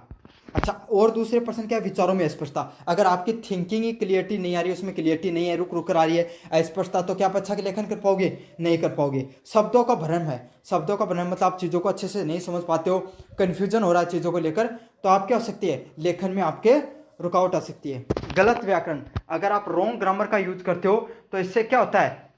रॉन्ग ग्रामर के यूज से आपके सामने चीजें हैं वो गलत हो सकती हैं, पाठकों को मजा नहीं आएगा, पाठक है वो आपके गलतियां निकालना शुरू कर देंगे। तो ये सभी किस में आती हैं? बैरियर में आ सकते हैं। अब ये प्रश्न उल्टा भी पूछा जा सकता है कि लेखन में कौन सा बाधा होती है, तो ये शब्द कोई देखने को मिले आप वो वाला ऑप्शन टिक करके आ जाना। 9 नंबर प्रश्न है, लेखक में अनुच्छेद पैराग्राफ का क्या उद्देश्य होता है? तो कोई भी लेखक होता है, कोई भी लेखन होता है, उसमें पैराग्राफ राइटिंग का क्या हेल्प होता है? तो उसका क्या कार्य होता है? विचारों को स्पष्ट व क्रमबद्ध ढंग से प्रस्तुत करना। तो जो भी आपकी जो थिंकिंग है, जो आपके विचार हैं, उनको एकदम स्पष्ट तरीके से और एक सीक्वेंस में चीज़ों को बताने का कार्य होता है किसका? पैराग्राफ के अंदर वो चीज़ें बताई जाती हैं। तो इसका सही आंसर ऑप्शन नंबर बी होने वाला है।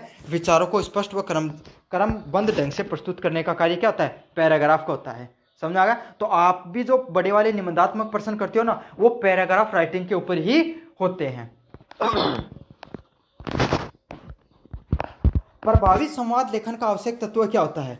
प्रभावी संवाद, what is the essential element in the effective dialogue writing.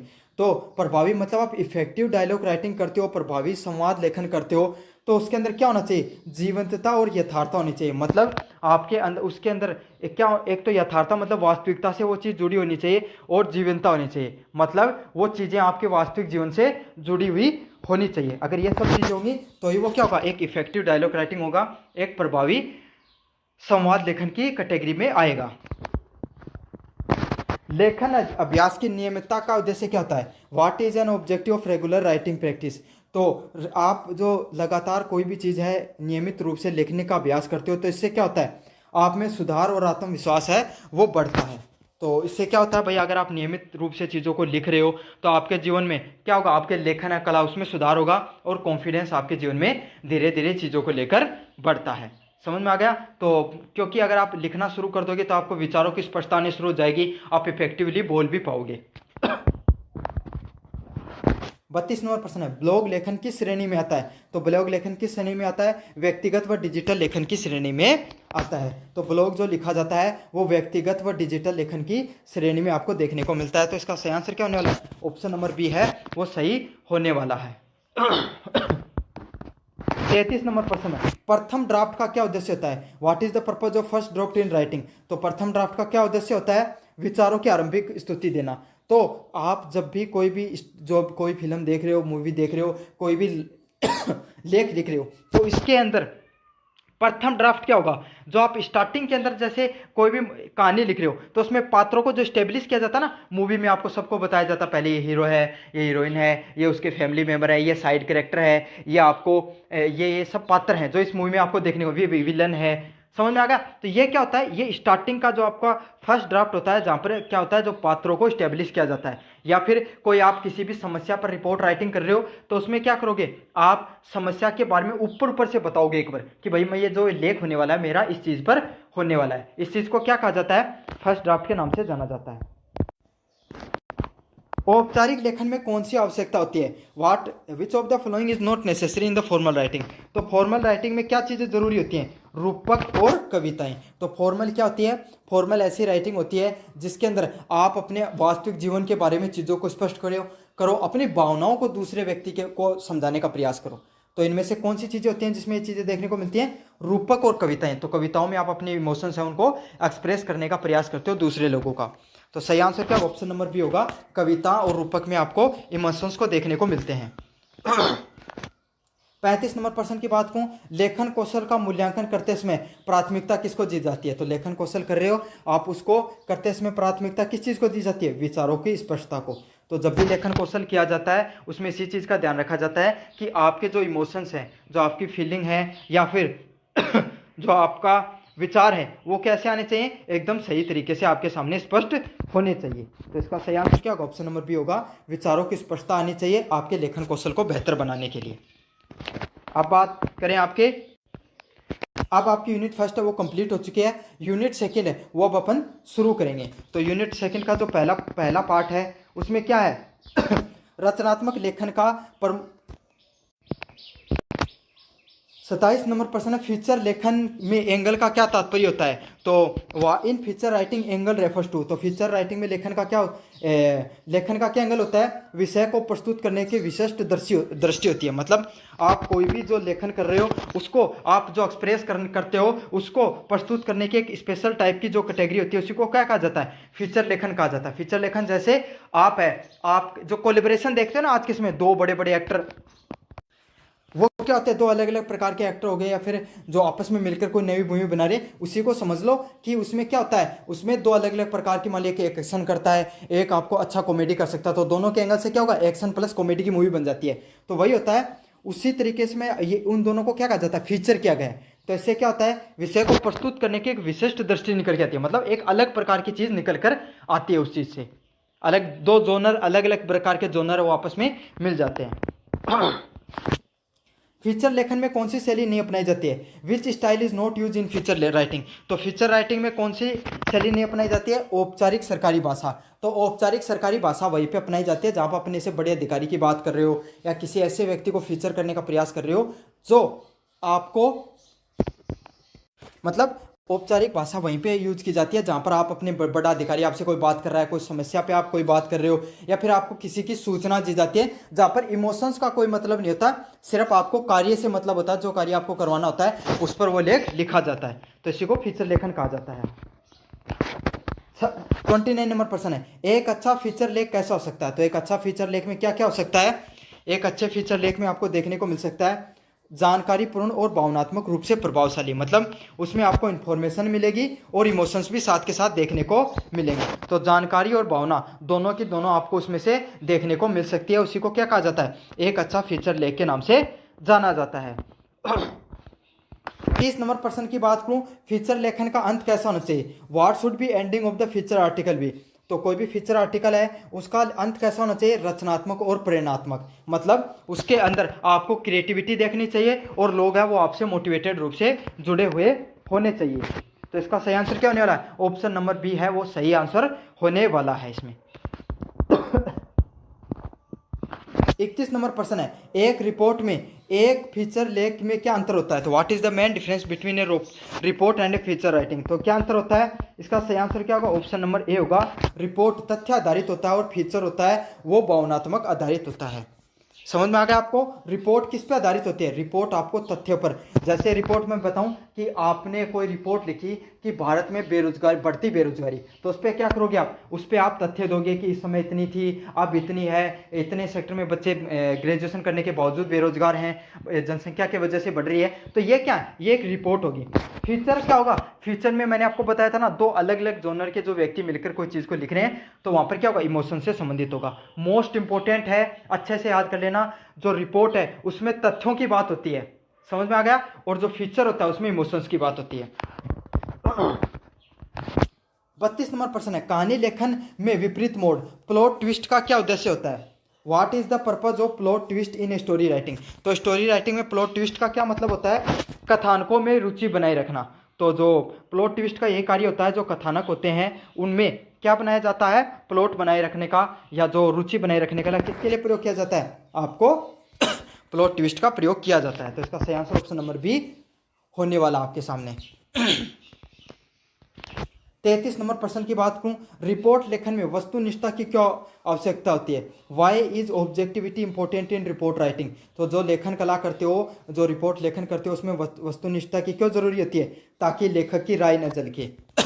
तो ऑब्जेक्टिविटी का अर्थ यही होता है कि जैसे आपने कोई भी है ना, सरकार के ऊपर आपने कोई भी चीज़ की क्या दी, लेख लिखा, या ऐसे भी मत समझ लो, आप ये समझ लो मानसून में बढ़ती सड़कें, टूटती सड़कें, इंफ्रास्ट्रक्चर डेवलपमेंट पे आपने कोई बना दिया कि हमारा वीक इंफ्रास्ट्रक्चर डेवलपमेंट है, जो मानसून के अंदर आपने ये रिपोर्ट बना दी। इसमें बारिश का मौसम चल रहा है ना, जिसमें वीडियो रिकॉर्ड कर रहा हूँ उस समय, तो क्या होगा? तो आपने इंफ्रास्ट्रक्चर पे लिखा है, तो इस पर क्या आप ऐसे तथ्य दो, वास्तविक डाटा दो, साथ के साथ समझाने का प्रयास करो कि क्या पिछली सरकारों में हुए हैं, तो अब की सरकार में इतने हो रहे हैं और अब हमें क्या करना चाहिए। तो इसमें आपकी राय नहीं झलकनी चाहिए। अगर आप ऑब्जेक्टिविटी वस्तुनिष्ठ कोई भी चीज़ें दिखा रहे हो, बायस होकर चीज़ों को दिखाओ। ऐसे नहीं कि आप जो इस समय की जो सरकार है, पिछले समय की सरकार है, किसी एक को पकड़कर आपने उसको क्रिटिसाइज कर दिया या उसकी ज़्यादा बड़ाई कर दी। ऐसे नहीं, आपको न्यूट्रल रहना है, बायसनेस नहीं दिखानी है और एक चीज़ पर रहकर आपको लिखना होता है। 34 नंबर प्रश्न है, निम्नलिखित में से कौन सा फीचर लेख का उचित शीर्षक है? Which of the following is suitable title for feature writing? तो कौन सा होता है? बदलते भारत की तस्वीर गांव से। तो ये क्या एक फीचर लेखन है कि भारत का जो गांव बदल रहे हैं और उसकी तस्वीर दिखाने का प्रयास किया जा रहा है। समझ में आ गया आपको? 35 नंबर प्रश्न है, एक कहानी में पात्रों की क्या भूमिका होती है? What is the role of characters in the story? तो स्टोरी में क्या होती है? कथानकों को गतिशील बनाने के लिए। तो कोई भी स्टोरी होती है उसको क्या होता है? उसको चलाने के लिए, उसको इमोशनली पाठकों से कनेक्टेड करने के लिए, उसे भाई मूवी में जो आपको पता, आपको सबसे ज़्यादा अच्छा क्या लगता है? कोई ना कोई ऐसा कैरेक्टर होता है, कोई ना कोई ऐसा हीरो होता है जिसका काम आपको हमेशा अच्छा लगता है। तो कथानक होते हैं, जो स्टोरी राइटिंग होती है उसको गतिशील बनाने के लिए आपको किसका प्रयोग किया जाता है? कहानी के पात्रों का प्रयोग किया जाता है। पत्र लेखन में विनम्रता किस रूप में प्रकट होती है?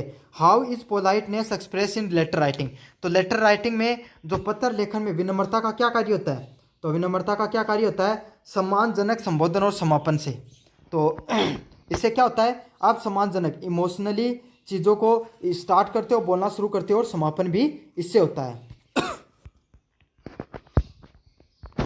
37 नंबर प्रश्न की बात करूं, रिपोर्ट लेखन में किन वाक्य रचनाओं का प्रयोग अधिक उपयुक्त होता है? Which sentence type are more suitable in the report writing? तो रिपोर्ट लेखन में किन वाक्यों की और रचनाओं का प्रयोग सबसे अधिक उपयुक्त होता है? तो कौन से का होता है? सक्रिय और सरल वाक्यों का। अगर आप क्या होगे, इस सरल वाक्यों का प्रयोग करोगे, रिएक्टिव वाक्यों का प्रयोग करोगे, तो इससे क्या होगा, जो आपका लेखन है, जो आपका वाक्यों की रचना, वो अधिक क्या होगी, उपयोगी होगी, अधिक लोगों तक पहुंच पाएगी। तो आप क्या करो, अपने सरल वाक्यों का प्रयोग करो और एक्टिव वाक्य है उनका प्रयोग करो, इससे से ज़्यादा लोगों तक आपकी चीज़ें वो पहुंच पाएगी।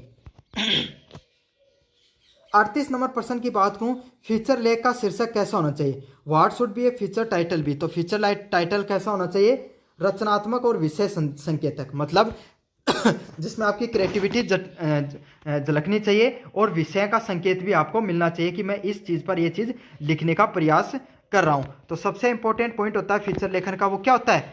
उसमें सबसे इंपॉर्टेंट होता है रचनात्मक लेख से संबंधित होता है आपका। अगले वाला प्रश्न है, कहानी लेखन में संवादों का क्या उद्देश्य होता है? What is the purpose of dialogue in storytelling? तो डायलॉग जो बोले जाते हैं ना, जो आपको पता है कोई ना कोई डायलॉग हर स्टोरी का, हर कोई मूवी का पॉपुलर होता है, वो क्यों होता है? पात्रों को जीवित बनाने से संबंधित। तो जिसने भी आपको पता है भाई मूवी में कोई भी डायलॉग बोला जा रहा है, तो वो डायलॉग बोला गया, आपको वो जीवन भर हमेशा याद रहता है। याद रहता है ना आपको, कोई ना कोई डायलॉग होता है ऐसा जो जीवन में आप हमेशा आपको याद रहता है। तो इससे क्या रहता है, वो करेक्टर है उस कहानी का, उस मूवी का, या फिर वो हीरो है जिसने डायलॉग बोला था, वो भी आपको जीवन भर हमेशा याद रह जाता है। तो यही है, पात्रों को, जो करेक्टर होते हैं उसको जीवित बनाने के लिए डायलॉग का प्रयोग में लिया जाता है। और डायलॉग होते हैं क्या है, कुछ स्पेशल शब्द होते हैं जो उस घटना को स्पष्ट करने का प्रयास करते हैं, और कैची लाइन्स होती हैं एकदम वो। एक रचनात्मक लेख का सबसे आवश्यक गुण क्या होता है? तो रचनात्मक लेख का सबसे आवश्यक गुण क्या होता है? कल्पनाशीलता और संवेदनशीलता। तो जो क्रिएटिव जो राइटिंग करते हो, इसमें आपका जो सबसे इंपॉर्टेंट क्या चीज़ होती है? इसमें आपकी कल्पना है, इमोशंस है, वो भी दिखते हैं, और संवेदनशीलता भी देखने को मिलती है इसके अंदर आपकी। अब आपकी यूनिट नंबर 2 मैंने रिवाइज करा दिया है। अब अपन बढ़ेंगे यूनिट नंबर 3 की तरफ। अब यूनिट नंबर 3 को शुरू करें तो इसका प्रश्न है, उच्चारण अभ्यास में प्रमुख कठिनाई क्या हो सकती है? तो what is the main challenge in the pronounce practice? तो आप जब बोलते हो, उच्चारण कर रहे हो कोई भी चीज़ की, तो उसमें कठिनाई हो रही है, तो उसमें प्रमुख चीज़ क्या होगी? ध्वनियों का भेद समझना। तो आप क्या होती है, जो ध्वनियाँ होती हैं उनका भेद अच्छे से समझ नहीं पाओगे कि कौन सी ध्वनि है, उसका क्या अर्थ है, किस तरीके से वो बोली जा रही है। तो यही होती है उच्चारण लेखन में सबसे प्रमुख कठिनाई क्या होती है? ध्वनियों को भेद के समझने से संबंधित सबसे प्रमुख कठिनाइयाँ वो आपको देखने को मिलती है। 28 नंबर प्रश्न की बात करूं, निम्नलिखित में से कौन सी ध्वनि अनन्य सिद्ध नहीं होती है? तो कौन सी ध्वनि नहीं होती है? ट और जो र की जो होती है ना, वो ध्वनि आपको अनन्य सिद्ध नहीं होती है, मिनिमल पेयर साउंड होती है, मतलब सेम टू सेम आपको बोलने में लगती है ये। उच्चारण अभ्यास में आईपीए की फुल फॉर्म क्या है? What is the full form of IPA? तो आईपीए की फुल फॉर्म क्या होती है? इसमें इंटरनेशनल फोनेटिक अल्फ़ाबेट। तो इंटरनेशनल फोनेटिक अल्फ़ाबेट क्या होते हैं? वो सब जिनको इंटरनेशनली आप कैसे प्रोनाउंस कर सकते हो पूरे विश्व स्तर पर, उसको आईपीए के नाम से जाना जाता है। तो इसका सही आंसर ऑप्शन नंबर बी होगा। इंटरनेशनली आप शब्दों को किस तरीके से प्रोनाउंस किया जाता है, उसको आईपीए के नाम से जाना जाता है। 30 नंबर प्रश्न की बात करूं, उच्चारण अभ्यास का संबंध मुख्यतः किस रूप से है? Pronounce practice is mainly related to. तो प्रोनाउंस जो उच्चारण अभ्यास है वो मुख्यतः किस चीज़ से संबंधित है? ध्वनि विज्ञान से संबंधित होता है। 31 नंबर प्रश्न की बात करें, डिक्टेशन गतिविधि का सबसे आवश्यकता क्या होती है? तो डिक्टेशन क्या होता है? आपको सुनने की शक्ति से संबंधित अगर कोई गतिविधि होती है, उसको किस नाम से जाना जाता है? उसको डिक्टेशन के नाम से जाना जाता है। तो सुनने की जो शक्ति होती है उसी को डिक्टेशन के नाम से जाना जाता है। तो इसका सही आंसर क्या होगा? ऑप्शन नंबर ए होगा, सुनने की शक्ति को ही डिक्टेशन के नाम से जाना जाता है। 32 नंबर प्रश्न की बात करूं, आईपीए में कितनी स्वर ध्वनियां होती हैं? तो आईपीए में कितनी स्वर ध्वनियां होती हैं? कुल 12 प्रकार की स्वर ध्वनियां, वोवल प्रकार के आपको फोनेटिक्स हैं वो देखने को मिलती हैं। तो आपको अच्छे से याद कर लेना कितने प्रकार के फोनेटिक्स होते हैं आईपीए में। टोटल वोवल साउंड, स्वर ध्वनियां अच्छे से याद करना, स्वर ध्वनियां है तो कितनी है? 12 हैं। समझ लेना कितनी? 12। वोवल कितने हैं? 12 हैं। बार बार बताऊंगा आपको ताकि याद हो जाएगा अच्छे से। उच्चारण अभ्यास में स्ट्रेस का क्या तात्पर्य होता है? Stress means in pronounce practice. तो क्या होता है? उसमें शब्दों को उच्चरित बल देना। तो कोई भी चीज पे मैं जोर देकर बता रहा होता हूं ना कि ये प्रश्न अच्छे से याद कर लेना, अच्छे से याद कर लेना, तो क्यों दे रहा हूं? उच्च बल से बोल रहा हूं, ज्यादा जोर देकर बोल रहा हूं, तो इससे क्या होगा? स्ट्रेस दे रहा हूं, उससे आपका जो पता होता है कि भाई ये चीजें ज्यादा आने के चांसेस रहते हैं, उच्चरित बल देकर बोला जाता है। 34 नंबर प्रश्न होता है, ध्वनि में पहचान की सहायक तकनीक क्या होती है? Which is a helpful technique in identification sound. तो जो सबसे सहायक तकनीक क्या होती है, हेल्पफुल टेक्निक क्या होती है कोई भी साउंड को पहचानने में? तो क्या होती है? श्रवण अभ्यास होता है, लिसनिंग स्किल होती है, लिसनिंग ड्रिल होती है, वही क्या होती है? ध्वनि को पहचानने में सहायक तकनीक होती है। तो इसका सही आंसर क्या होगा? ऑप्शन नंबर बी है, वो होने वाला श्रवण कौशल है। आपको सुनने से संबंधित जो स्किल होती है वो किससे होती है? ध्वनि को पहचानने से संबंधित तकनीक से होती है आपकी। 35 नंबर प्रश्न की बात करें, फोनेटिक्स किसे कहते हैं? तो फोनेटिक्स किसे कहा जाता है?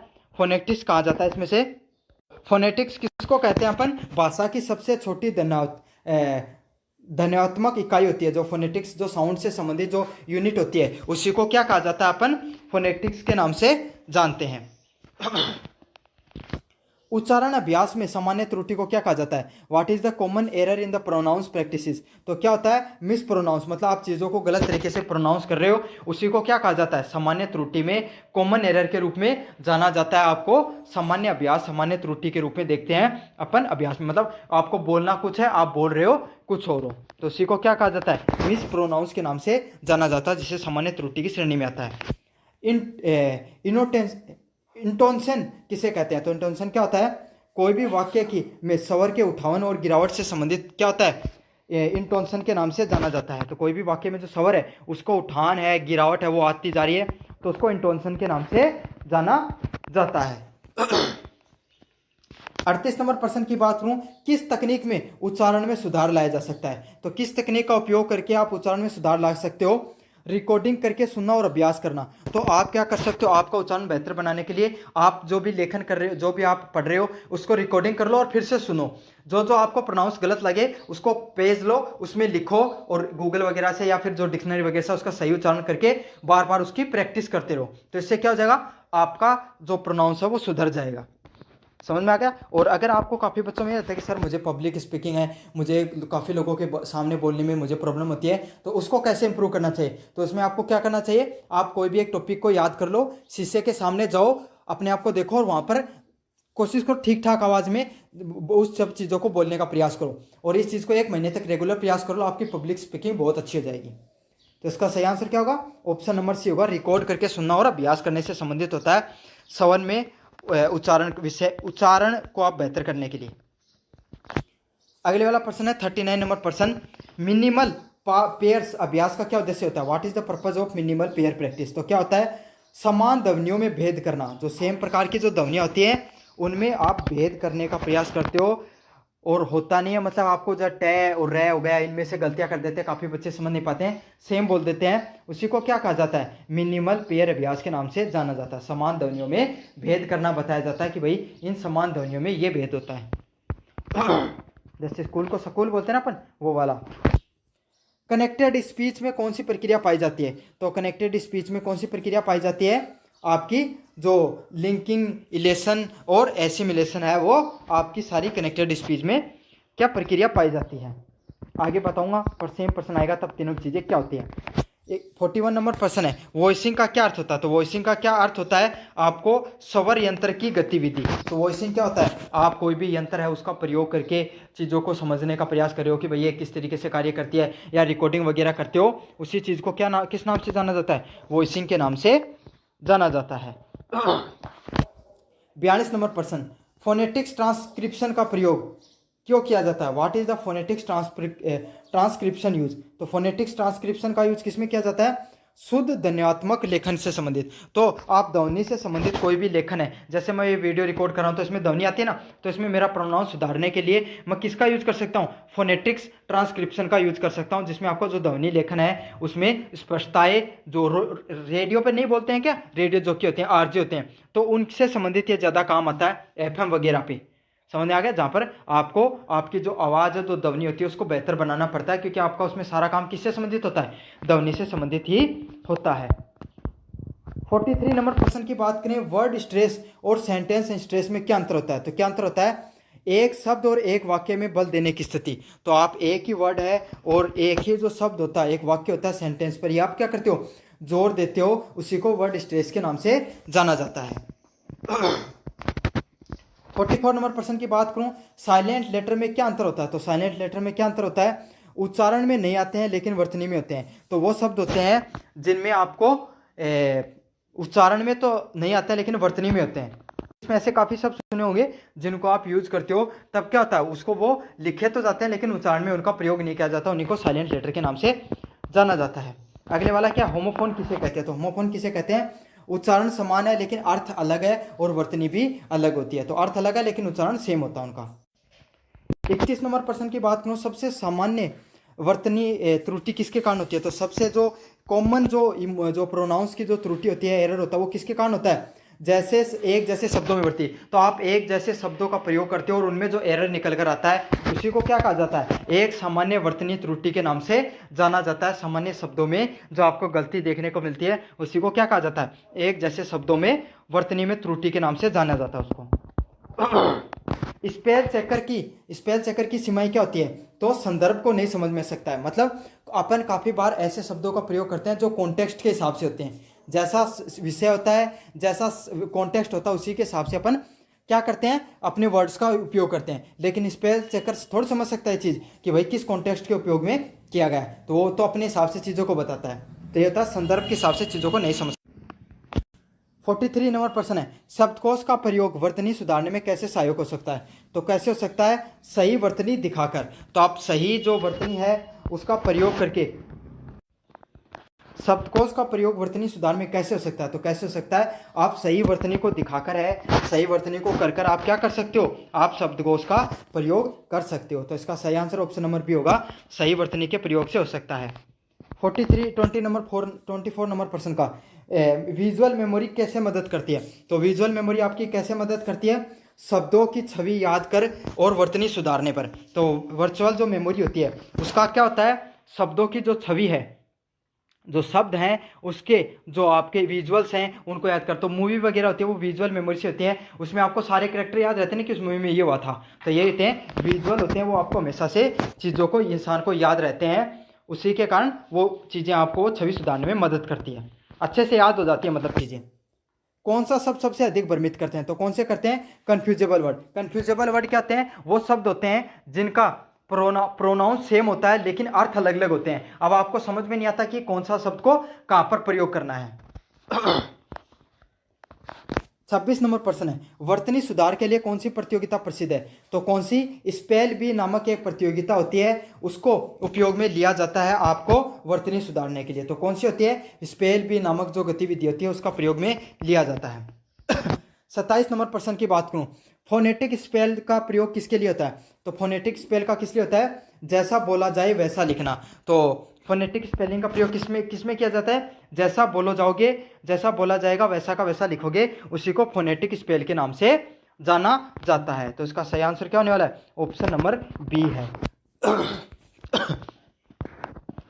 वर्तनी सुधार में अभ्यास के लिए कौन सा सबसे अच्छा सुधार होता है। तो वर्तनी अभ्यास के लिए आपको क्या करना चाहिए, बार बार चीज़ों हैं उनको लिखना चाहिए। तो एक से अधिक चीज़ों को आप जब बार बार लिखोगे तो इससे क्या होगी, आपका जो वर्तनी है, बोलने का तरीका, वो क्या हो जाएगा, सुधार हो जाएगा उसमें।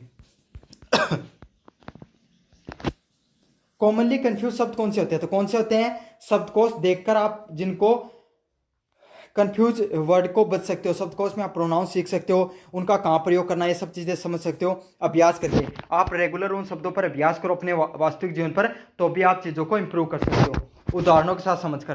तो उदाहरणों के साथ आप चीज़ों को समझोगे तो भी आपको चीज़ें अच्छे से समझ में आ जाएंगी कि भाई शब्द का कहाँ से प्रयोग करना है।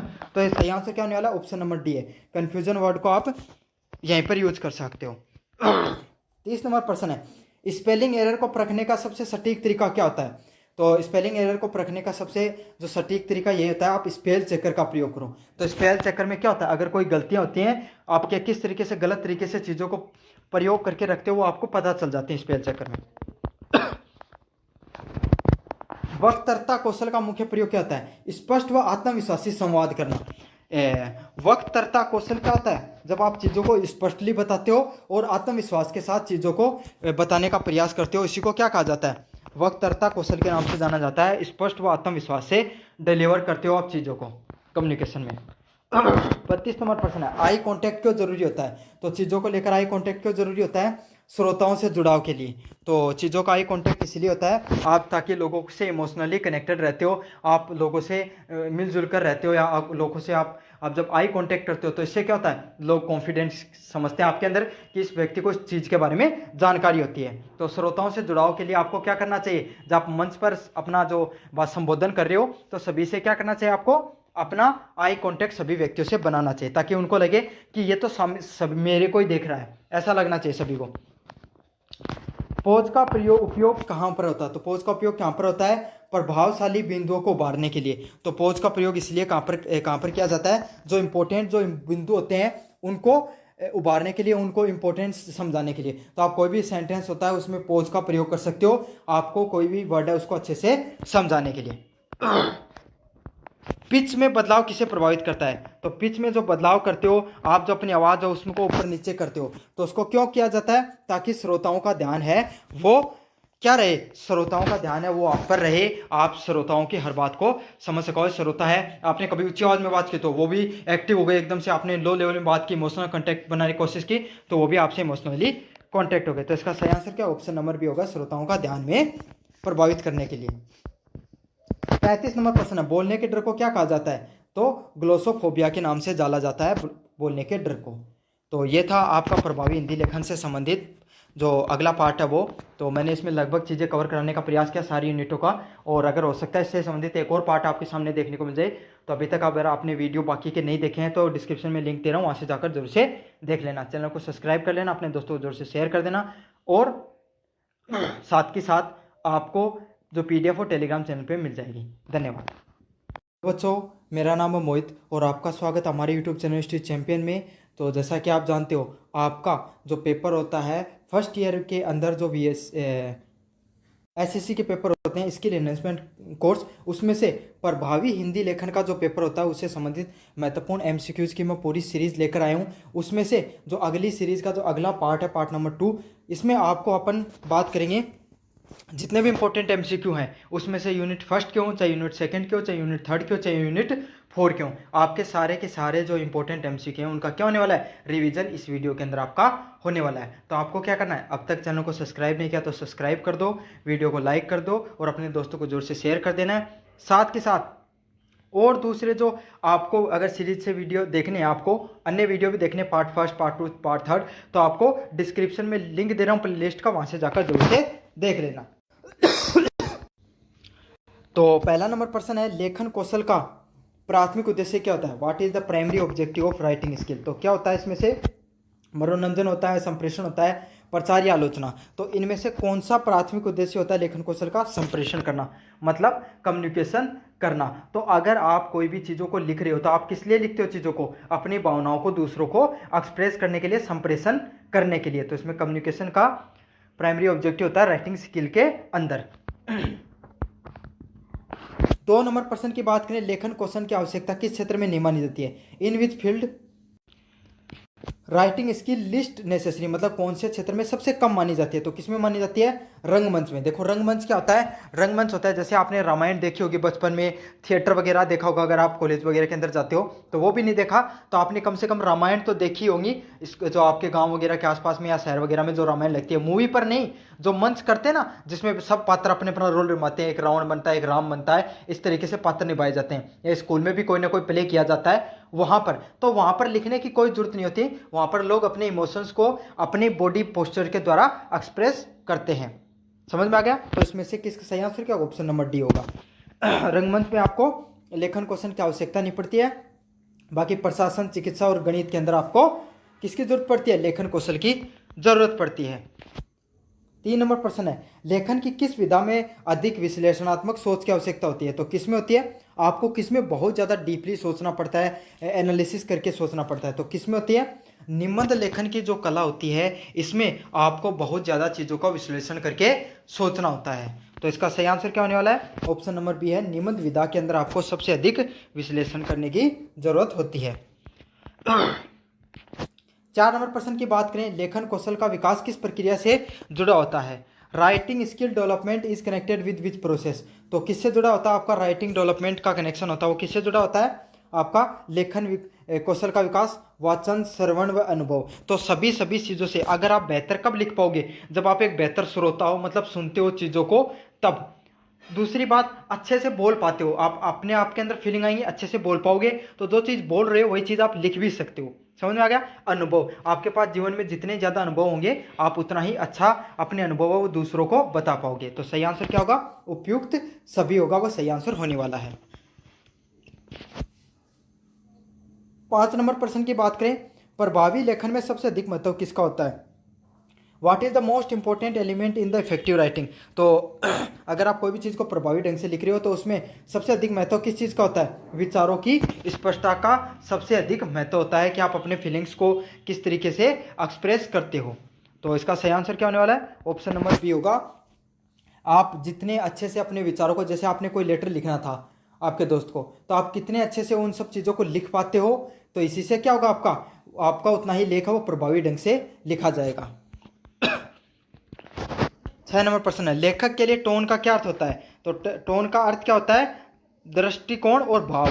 तो जिस तरीके से आप जिस अंडरस्टैंडिंग के साथ, अपने जिस टोन के साथ, जिस फीलिंग के साथ अपने इमोशंस को एक्सप्रेस करता है, उसी को क्या कहा जाता है? टोन के नाम से जाना जाता है। दृष्टिकोण और भाव के नाम से ही टोन का अर्थ होता है। रिपोर्ट लेखन में आवश्यक सबसे पहला तत्व क्या होता है? तो जब भी कोई व्यक्ति रिपोर्ट लिखता है तो उसमें सबसे पहला आवश्यक तत्व क्या होता है? उद्देश्य।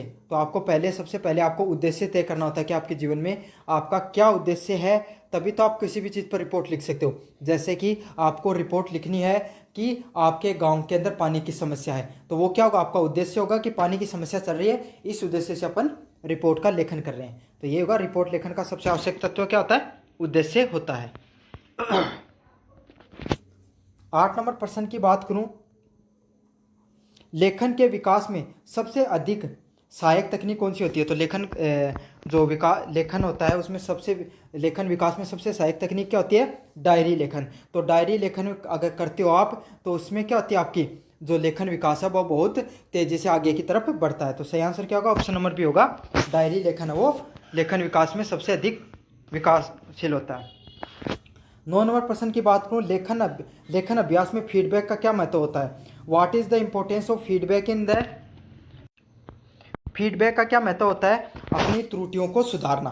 तो लेखन में क्या होगा? अगर कोई व्यक्ति आपको फीडबैक दे रहा है कि आप इन क्षेत्रों में इन सब चीज़ों को सुधारना चाहिए आपको, तो क्या होगा? इससे आप उन सब अशुद्धियों को सुधार सकते हो। जैसे आपको किसने बताया कि आपका है लिखने का तरीका तो बहुत शानदार है, लेकिन आप अपनी लैंग्वेज है उसको प्रभावी ढंग से बनाने का प्रयास करो। लैंग्वेज पर शब्दों का चयन और बेहतर बना सकते हो, आपको और पढ़ना चाहिए। तो यही क्या होगा? आपको फीडबैक मिली है और इससे क्या होगा? आपकी अशुद्धियाँ सुधरती हैं, आपकी कमियाँ हैं वो सुधरती हैं। जैसे आप मुझे फीडबैक वगैरह देते रहते हो कि सर आप अपने जो ऑडियो क्वालिटी को सुधारिए, आप सर पढ़ा तो अच्छा रहे हो लेकिन इसके अंदर वेरी शॉर्ट टाइप क्वेश्चन भी डालिए। तो ऐसा प्रकार का आप फीडबैक जो देते रहते हो, तो फीडबैक का यही कार्य होता है कि चीज़ों का सुधार करने के लिए ये काम में आती हैं। 10 नंबर प्रश्न है, लेखन कौशल के विकास में कौन सी गतिविधि सबसे अधिक सहायक मानी जाती है? तो which activity is the least useful in the writing skill development? तो आपको सबसे कम यूजफुल कौन सी होती है राइटिंग स्किल डेवलपमेंट में? तो योग का अभ्यास करना। तो आपको पता भाई योगा का कोई महत्व नहीं होता है आपके राइटिंग स्किल में। बाकी लेखन प्रतियोगिता, तो लेखन प्रतियोगिता लिखने से संबंध प्रतियोगिता होगी, तो आपका जो लेखन कौशल है वो क्या हो उससे सुधरेगा। संपादन का अभ्यास, तो संपादन का अगर आप अभ्यास कर रहे हो लिखने का या जो चीज़ों को एक्सप्रेस करने का, और रचना का अभ्यास, तो इन सब चीज़ों से क्या होगा? आपका धीरे धीरे है वो लेखन सुधरेगा। लेकिन योग अभ्यास से आपका कोई भी लेना देना नहीं होता है लेखन कौशल से संबंधित। अगले वाला प्रश्न है, लेखन में संक्षिप्तता का क्या अर्थ होता है? Brevity in the writing. तो क्या होता है इसमें, क्या बता आपको, अगर आप कोई भी चीज़ को संक्षिप्त तरीके से लिखते हो, छोटे से चीज़ से, जैसे समरी होती है ना कोई भी चीज़ की, तो आप समरी लिखते हो, संक्षेप रूप से चीज़ों को लिखते हो, तो इससे क्या होता है भाई, पढ़ने वाले का क्या होता है, समय बचता है, वो कम समय में सारी चीज़ों को जानकारी प्राप्त कर सकता है। जैसे कि आपको एक कहानी सुनानी है समझ में आ गया कि भाई मैं पेपर देने गया, तो इस बीच में क्या क्या हुआ, तो आप बिल्कुल बताएं कि भाई मैंने बाइक शुरू की, उसके अंदर पहले उसको साफ़ सफाई की, फिर मैंने बाइक शुरू की, फिर मैं गांव के स्टैंड पर पहुंचा, वहां पर मुझे मेरा दोस्त मिला, है ना, और फिर हम दोनों बैठकर थोड़ी दूर गए थे, तभी मुझे एक और दोस्त मिला, उससे पूछा कि मेरा पेपर कैसा हुआ। तो ये ऐसे पूरी कहानी बता सकते हो। एक आपने सीधा बताया कि मेरे को, हम चले यहाँ से, तो मुझे स्टैंड पर मेरा दोस्त मिला, फिर आगे थोड़ी गए, वहाँ पर एक और दोस्त मिला, उनसे मैंने पेपर के लिए डिस्कशन किया, फिर मैंने एग्जाम में चले गए, फिर एग्जाम ऐसा गया। एक ऐसे बता सकते हो। तो कौन से वाला जिसमें समय बचेगा, तो दूसरे वाले में हमेशा समय बचेगा जिसमें आप संक्षेप से चीजों को बता रहे हो। तो संक्षेपता का यही होता है कि आपका समय बचाने का कार्य करता है। 12 नंबर प्रश्न, प्रभावशाली लेखन का प्रमुख लक्षण क्या होता है? What are the main characteristics of the effective writing. तो क्या होती है, अगर आप प्रभावशाली बेहतरीन अगर लेखन का कार्य करते हो, तो इसमें क्या होगा, आपको सरलता से चीज़ों को दर्शाने का फायदा मिलेगा। तो इससे क्या होता है, सरलता से आप चीज़ों को दर्शा सकते हो। तो इसका सही आंसर होगा ऑप्शन नंबर बी होगा। 13 नंबर प्रश्न है, लेखन में व्याकरण की क्या भूमिका होती है? What is the role of grammar in writing. तो ग्रामर का क्या महत्व होता है? अर्थ की स्पष्टता। तो आपको अगर ग्रामेटिक रूप से आप चीज़ों को सही बना रहे हो, बेटर बना रहे हो, बेहतर बना रहे हो, तो इससे क्या फायदा होगा आपको? अर्थ की स्पष्टता बेहतर तरीके से निकल कर आएगी, अच्छे से अर्थ निकल कर आएगा। क्यों? क्योंकि कोई भी शब्द आप लिखोगे या फिर कोई भी आप सेंटेंस पूरा का पूरा लिखोगे, वाक्य, उसमें ग्रामेटिक ढंग से अच्छा होगा, तो समझने में भी बहुत ज़्यादा हेल्पफुल होगी चीज़ें। लेखन के विकास में किस आदत को अपनाना चाहिए? Which habit should be adopted to improve the writing skill. तो आपको चीज़ों को लिखने की कला के अंदर कौन सी आदत अपनानी चाहिए? तो आपको साथ के साथ पढ़ना और लिखना भी शुरू करना चाहिए। तो अगर आप जितना ज़्यादा पढ़ोगे, आपको इतना भाषा पे पकड़ होगी, इतना ज़्यादा आपको चीज़ पे और सब्जेक्ट पे नॉलेज होगा, उतना ही बेहतर तरीके से जब आप चीज़ों को लिखने के लिए बैठोगे, तब आप बेहतर लिख पाओगे। साथ के साथ जब आप लिखने की डेली प्रैक्टिस करोगे, तो लिखने से क्या होता है, जो आपकी रियाज बोल सकते हो, उसको लिखने से आपकी राइटिंग सुधरेगी, आपकी भाषा शैली में किस शब्द का कहाँ पर प्रयोग करना आपको ये पता चलेगा, सारी चीज़ें आपके धीरे धीरे बेहतर होती चली जाएंगी। तो क्या होगा इसमें, आपका पढ़ना और लिखना है, उस आदत को डालना चाहिए आपको। 15 नंबर प्रश्न है, आलोचनात्मक लेखन में क्या आवश्यक होता है? What is the essential in critical writing. तो आलोचनात्मक लेखन में आपको क्या, क्रिटिकल राइटिंग में क्या होना चाहिए? तटस्थ। तटस्थ मतलब न्यूट्रल रहना चाहिए। अगर आप किसी भी व्यक्ति की आलोचना करते हो, तो उसकी आलोचना के साथ साथ उसकी कुछ अच्छाइयों के बारे में भी आपको जरूर से बताना चाहिए। तो इसका सही आंसर क्या होगा? ऑप्शन नंबर बी होगा। न्यूट्रल रहना चाहिए, तटस्थ रहना चाहिए आप किसी भी व्यक्ति की जब आलोचना करते हो तब। अगला नंबर प्रश्न है, लेखक का क्या उद्देश्य नहीं होना चाहिए? What should not be the writers objective. तो राइटर, कोई भी लेखक किसी भी चीज़ को लिख रहा है, तो उसका क्या उद्देश्य नहीं होना चाहिए? तो इसका सही आंसर क्या होगा? ऑप्शन नंबर सी, भ्रांतियों का प्रसार। तो जब भी कोई लेखक है वो अपने भावनाओं को बताने का प्रयास कर रहा है, तो उसको इस बात का ध्यान रखना चाहिए, उसके लेखन में क्या होना चाहिए? स्पष्टता होनी चाहिए और फेक न्यूज़ नहीं होनी चाहिए, चीज़ों में भ्रांतियाँ नहीं देखने को मिलनी चाहिए। अगर जो टीचर है या फिर लेखक का जो खुद आपको कोई चीज़ बता रहा हो, खुद ही भ्रमित है, तो क्या अच्छे से चीज़ बता सकता है? बिल्कुल नहीं बता सकता। तो उसको भ्रांतियों से बचना चाहिए। तो इसका सही आंसर ऑप्शन नंबर सी होना चाहिए, लेखक को भ्रांतियों से बचना चाहिए। 17 नंबर प्रश्न है, अच्छे लेखन में शब्द चयन कैसे हो सकता है? What should be the word selective to be in good writing. तो कैसे हो सकता है? आप कोई भी शब्द को चुनो, तो उसमें क्या विशेषता होनी चाहिए? वो सटीक होना चाहिए, जैसा आपका वातावरण है, जैसा आपको लेख लिखना है, जैसे आपको चीज़ें लिखनी है, जैसा आपका लेख है, उस हिसाब के अनुसार वो सटीक बैठना चाहिए और सरल भी होना चाहिए, पढ़ने में भी व्यक्तियों के लिए सरल होना चाहिए। लेखन कौशल का मापने का सबसे अच्छा तरीका क्या है? What is the best way to assess the writing skill. तो क्या होता है? समयबद्ध लेखन कार्य करना। क्या होता है? समयबद्ध लेखन कार्य करना। समय के अंदर कोई भी चीज़ को लेखन करते हो, वो सबसे अच्छा तरीका होता है लेखन कौशल को मापने का। तो इसका सही आंसर क्या होगा? ऑप्शन नंबर बी होगा, समयबद्ध तरीके से लेखन को। लेखन कौशल किस आयु में प्रारंभ करना चाहिए? At which age can writing skill begin to develop. तो कब करनी चाहिए? आप अगर बचपन से ही अपनी लेखन कला है उसको सुधार लोगे तो क्या होगा, धीरे धीरे वक्त के साथ वो और इम्प्रूव होती चली जाएगी। तो आपको पता है स्कूल के अंदर आपसे लेखन कराया जाता ना, श्रुति लेख कराया जाता था, अच्छी हैंड राइटिंग हो सके और आपकी लेखन कौशल है वो बेहतर हो सके, इसीलिए कराया जाता था। 20 नंबर प्रश्न है, आत्म कथात्मक लेखन में किस तत्व की अधिकता होती है? तो किसकी होती है? तथ्यों की अधिकता देखने को मिलती है। तो आत्म कथात्मक लेखन में तथ्य हैं उनका होना बहुत ज़्यादा जरूरी होता है।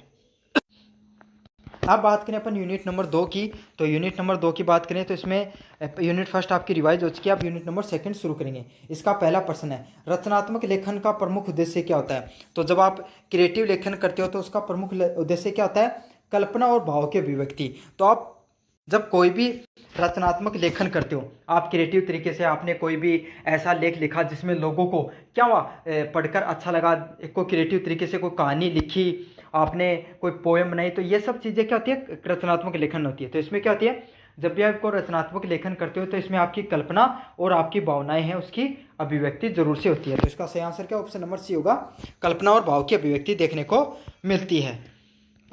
2 नंबर प्रश्न, रचनात्मक लेखन में टोन किसे दर्शाता है? तो जब रचनात्मक लेखन अपन लिखते हैं तो इसमें टोन से क्या दर्शाता है?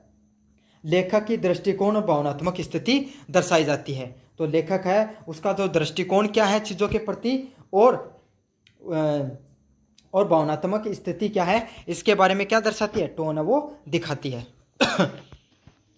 3 नंबर प्रश्न की बात करूं, रचनात्मक लेखन का कौन सा प्रकार आत्म कथात्मक नहीं माना गया है? Which of the following is not the autobiographical in nature? तो कौन सा होता है? लघु कथा है ना, वो क्या नहीं है? आत्म कथात्मक नहीं है। क्यों? आत्म कथात्मक क्या होती है? जिसमें आपके साथ वास्तविक जीवन में घटी हुई घटनाओं पर आधारित अगर कोई भी कहानी, कोई भी लेख, कोई निबंध लिखते हो, उसी को क्या किस श्रेणी में आती है? आत्म कथात्मक श्रेणी में आती है। जैसे डायरी है, तो डायरी आपके भूतकाल में घटी हुई घटनाओं के आधार पर ही लिखी जाती है। संस्मरण तो होता ही वही है जो आपके जीवन में, जैसे कल क्या हुआ, कोई एक बहुत आपने कोई, जैसे आपके यहाँ पर क्रिकेट का मैच हुआ था तो आपने उसको जीता, तो उस पर आपने लिखा, तो वो क्या होगा? संस्मरण कहलाएगा। और आत्मकथा तो होती है, आपको पता, आत्मकथा से संबंधित है, जिसमें आपके जीवन में क्या क्या घटित हुआ उन घटनाओं पे आप लिखते हो, उसको आत्मकथा के रूप में जाना जाता है। तो लघु कथा होती है, ये आत्मकथात्मक रूप से नहीं आती है उसके अंदर। 4 नंबर प्रश्न की बात करूं, रचनात्मक लेखन में सो डोट टेल का क्या अर्थ होता है? Show do not tell means in creative writing. तो क्या होता है? घटनाओं को दर्शात्मक रूप से प्रस्तुत करना। तो इसका क्या होगा? Show me but do not tell. मतलब इसमें क्या है? आप मुझे चीज़ों को दिखाओ, बताओ मत, इसका अर्थ यही है। समझ में आ गया? तो इसका अर्थ ये क्या होता है? दिखाओ मतलब आप चीज़ों को हमें दर्शात्मक रूप से, दृष्टि के रूप में दिखाने का प्रयास करो पात्रों को। तो जैसे रंगमंच हो गया आपका, या जो थिएटर किया जाता है, वो सब चीज़ें किससे संबंधित होती हैं? आपकी फिल्म वगैरह हो गई, ये सब है show do not tell me की श्रेणी में आती हैं। अगले वाला प्रश्न है, रचनात्मक लेखन में प्रतीकात्मक सिंबोलिज्म का प्रयोग क्यों किया जाता है? What is the symbolism used in the creative लेखन? तो क्या किया जाता है? गहराई और अर्थ जोड़ने के लिए। तो आपको प्रतीकात्मक का क्या अर्थ होता है? चीज़ों को आप गहराई से जोड़ते हो और उसमें अर्थ भी साथ के साथ जुड़ता चला जाता है। तो सिंबल, अगर आपने कोई भी चीज़, जैसे मैं आपको कोई चीज़ पढ़ा रहा हूँ, पढ़ाने के साथ मैंने अगर चित्र भी दिखा दिया किसी चीज़ का, तो इससे क्या होगा? आप गहराई से उन चीज़ों को समझ पाओगे। तो यही होगा, चीज़ों को गहराई से गहराई से समझने के लिए और साथ के साथ अर्थ जोड़ने के लिए अपन सिंबोलिज्म, प्रतीकात्मक का प्रयोग करते हैं। 6 नंबर प्रश्न की बात करें, पत्र लेखन में विषय का प्रयोग मुख्यतः किस प्रकार के पत्र में होता है? Where are the subject line mainly use? तो पत्र लेखन के विषय का प्रयोग मुख्यतः किस प्रकार के पत्र में होता है? Where is the subject line mainly use? तो सब्जेक्ट लाइन कहाँ पर यूज की जाती है? औपचारिक पत्र में। तो आपको पता है, जब आप औपचारिक पत्र लिखते हो, आपने कोई औपचारिक पत्र क्या होता है? जब आप किसी भी अधिकारी को, आपसे बड़े पद पर किसी व्यक्ति को, अगर आप कोई भी समस्या है हो गई, वो बताने का प्रयास कर रहे हो, या अपनी आपको उससे संबंधित उन्होंने कोई आपके पास पत्र भेजा, तो वो क्या होता है? औपचारिक पत्र होता है। तो इसका सही आंसर क्या होगा? ऑप्शन नंबर बी होगा। औपचारिक पत्र में हमेशा क्या होती है? सब्जेक्ट होता है। निम्नलिखित में से कौन सा वाक्य औपचारिक पत्र की भाषा के अनुकूल नहीं है? तो कौन सा नहीं है? तुझे मैं छोड़ूंगा नहीं। तो तुझे मैं छोड़ूंगा नहीं, ये ऐसा नहीं लग रहा जैसे आप किसी अपने दोस्त को कह रहे हो। ऐसे कोई बड़े अधिकारी को थोड़ी कहोगे कि तुझे मैं छोड़ूंगा नहीं, नहीं कह सकते ना। तो यही है, कृपया सूचित करें, ऐसे भाषा का प्रयोग होगा। मैं आपके उत्तर की प्रतीक्षा कर रहा हूँ, ये भी होगा। कृपया शीघ्र कार्रवाई करें, ये भी होगा। लेकिन तुझे मैं छोड़ूंगा नहीं, ये शब्द का प्रयोग बिल्कुल भी नहीं होगा। 8 नंबर प्रश्न की बात करें, औपचारिक पत्र का अंतिम भाग क्या कहलाता है? What is the last part of formal letter card call? तो समापन। कोई भी जो आपका औपचारिक पत्र होता है उसके अंतिम भाग में क्या लिखा जाता है? समापन किया जाता है। तो वही है, ये तो अच्छे से याद हो जाएगा आपको, किसी भी चीज के अंत में सिर्फ समापन ही लिखा जाता है। औपचारिक पत्र की शैली कैसी होती है? तो भावनात्मक और आत्मीय। तो औपचारिक पत्र जब भी लिखा जाता है तो उसकी शैली कैसी होती है? भावनाओं से भरी हुई होती है और आत्मीयता उसके अंदर देखने को मिलती है। तो 9 नंबर प्रश्न का सही आंसर क्या होगा? ऑप्शन नंबर ए होने वाला है, भावनात्मक और आत्मीय शैली उसके अंदर आपको देखने को मिलती है। 10 नंबर प्रश्न, आपका आज्ञाकारी छात्र किस प्रकार के पत्र का समापन है? Your obediently is use in which kind of letter? तो किस में यूज की जाती है? शैक्षणिक प्रकार के जो पत्र होते हैं उसके अंदर। तो आपने भी लिखा होगा आपका आज्ञाकारी छात्र फिर आपका नाम। तो ये तो आपने भी जीवन में कभी ना कभी लिखा होगा। तो कब लिखा है? जब आप किसी भी स्कूल के अंदर होते हो, तो छुट्टी मानते हो, टीसी लेते हो, तब उसमें आपने इन सब चीज़ों का प्रयोग में किया होगा। तो शैक्षणिक पत्र में ये सब चीज़ें लिखी जाती हैं। 11 नंबर प्रश्न, रिपोर्ट लेखन की सबसे पहली आवश्यकता क्या होती है? तो जब आप कोई सी भी चीज़ पर रिपोर्ट लिखते हो तो उसकी पहली आवश्यकता क्या होगी? सटीक और तथ्यात्मक जानकारी। तो उसमें क्या देखने को मिलेगा? आपको जो जानकारी दोगे वो बिल्कुल सटीक होनी चाहिए और तथ्यों से संबंधित होनी चाहिए, तथ्यात्मक जानकारी होनी चाहिए। तो इसका सही आंसर क्या होगा? ऑप्शन नंबर बी होगा, एकदम सटीक जानकारी होनी चाहिए और तथ्य उसके अंदर जुड़े हुए होने चाहिए। 12 नंबर प्रश्न, रिपोर्ट का कौन सा भाग घटना की संक्षिप्त पृष्ठभूमि देता है? तो which part of the report give a brief background of the event? तो कौन सा देता है आपको इसमें ब्रीफ बैकग्राउंड? तो ये देता है भूमिका से संबंधित। तो भूमिका होती है वो आपको क्या दे देती है? भूमिका है वो कोई भी जो लेखन होता है उसका संक्षिप्त में बता देते हैं कि आगे का लेखन किस प्रकार से चलने वाला है। तो इसका सही आंसर क्या होगा? ऑप्शन नंबर बी होगा, भूमिका वो घटना के बारे में संक्षिप्त रूप से बताने का कार्य करती है। 13 नंबर प्रश्न, रिपोर्ट लेखन में निष्पक्षता का क्या अर्थ होता है? What does the impartiality means in report writing? तो रिपोर्ट राइटिंग में निष्पक्षता का क्या अर्थ होता है? केवल तथ्यों पर आधारित लेखन। तो केवल अगर आप तथ्यों पर आधारित लेखन करते हो तो इसमें आपको क्या देखने को मिलेगी? इम्पार्शियलिटी देखने को मिलेगी, जिसमें निष्पक्षता होगी। अगर आप बायस नहीं होगे, किसी का पक्ष नहीं लोगे, तथ्यों पर बात होगी, तो इसमें वास्तविकता मिलेगी। पढ़ने वाला व्यक्ति है उसको भी पता चलेगा कि सच में ये बात तो सही है। चाहे आप किसी की आलोचना करो, चाहे किसी की आप प्रोत्साहित करो, अगर आप तथ्यों के साथ चीज़ों को दर्शाने का प्रयास करोगे अपनी रिपोर्ट के अंदर, अपने निबंध के अंदर, अपने लेख के अंदर, तो जो पढ़ने वाला व्यक्ति है, जो आपके लेख को पढ़ रहा है, उसको क्या लगेगा? वो समझ में आएगा कि निष्पक्षता के साथ चीज़ों को दर्शाया गया है। 14 नंबर प्रश्न की बात करूं, रिपोर्ट में निष्कर्ष किस प्रकार पर लिखा जाता है? On what basis is a conclusion writing in A report? तो रिपोर्ट में निष्कर्ष किस आधार पर लिखा जाता है? प्रस्तुत तथ्यों का विश्लेषण करके। तो जो जो तथ्य दिखाए जा रहे हैं उनका विश्लेषण करके आप क्या कर सकते हो? आप कोई भी रिपोर्ट राइटिंग कर सकते हो। तो इसका सही आंसर ऑप्शन नंबर सी है, वो होने वाला है। 15 नंबर प्रश्न, रिपोर्ट लेखन में शैली किस प्रकार की होनी चाहिए? तो रिपोर्ट लेखन में शैली किस प्रकार की होनी चाहिए? जब आप कोई भी रिपोर्ट लिखते हो तो इसमें किस प्रकार की शैली का उपयोग किया जाता है? रिपोर्ट लेखन में औपचारिक, स्पष्ट व तथ्यपरक। तो आप कोई भी रिपोर्ट लिख रहे हो उसमें आपकी जो शैली होनी चाहिए वो औपचारिक भाषा होनी चाहिए उसके अंदर। समझ में आ गया? ऐसे नहीं कि आप एकदम इनफॉर्मल लैंग्वेज लिख रहे हो, जैसे अपने दोस्त को कोई चीज़ बता रहे हो, ऐसे नहीं लिखना पड़ता। एकदम औपचारिक तरीके से लिखना होता है। स्पष्ट चीज़ों को आप स्पष्ट तरीके से दर्शाओगे तो पढ़ने वाला जो व्यक्ति है उसको जानकारी पहुंचेगी। और तथ्यपरक, साथ के साथ तथ्यों को भी आपको उस चीज़ों में बताना है। तो रिपोर्ट लेखन की आपकी शैली कैसी होनी चाहिए? औपचारिक होनी चाहिए, स्पष्ट होनी चाहिए और तथ्यों से जुड़ी हुई होनी चाहिए। 16 नंबर प्रश्न, एक प्रभावी कहानी का मूल आधार क्या होता है? तो एक कहानी होती है, एक प्रभावी कहानी होती है, उसका मूल आधार क्या होता है? कथानक देखने को मिलता है उसके अंदर। समझ में आ गया आपको? जो पात्र होते हैं उनको अच्छे से दर्शाने का प्रयास किया जाता है, पात्रों के बारे में चीज़ों को बताया जाता है। तो इसमें पूरी की पूरी स्टोरी होती है। स्टोरी में अलग अलग पात्र होते हैं, सभी की सभी चीज़ें बहुत तरीके से व्यवस्थित तरीके से होती है। तो एक प्रभावी कहानी में क्या देखने को मिलता है, कथानक है वो देखने को मिलता है। कहानी का चरम बिंदु क्लाइमेक्स क्या दर्शाता है, what does the climax of a story signifies, क्या दिखाता है, सबसे भावनात्मक या निर्णायक क्षण। तो क्लाइमेक्स होता है कोई भी स्टोरी का, वो क्या दर्शाता है, क्लाइमेक्स होता है सबसे इंपॉर्टेंट होता है। आप कोई भी स्टोरी होती है, कोई फिल्म होती है, उसमें भी क्लाइमेक्स देखते हो ना, इंटरवल से पहले क्लाइमेक्स आता है। तो उसमें क्या होता है, कोई भी स्टोरी है उसमें अचानक से बदलाव देखने को मिलता है। एक समय में किसी इंसान की ज़िंदगी बहुत अच्छी चल रही होती है, लेकिन कोई ऐसी घटना हो जाती है जिसके कारण सब कुछ बदल जाता है। भावनाएं अपनी चरम सीमा पर होती हैं, निर्णायक क्षण होता है, एकदम से ऐसे लगता है कि स्टोरी में सब कुछ बदल गया है। तो वो क्षण को क्या कहा जाता है, क्लाइमेक्स के नाम से, चरम बिंदु के नाम से जाना जाता है। तो इसका सही आंसर क्या होगा, ऑप्शन नंबर बी होगा, सबसे भावनात्मक या निर्णायक क्षण को ही क्लाइमेक्स के नाम से जानते हैं।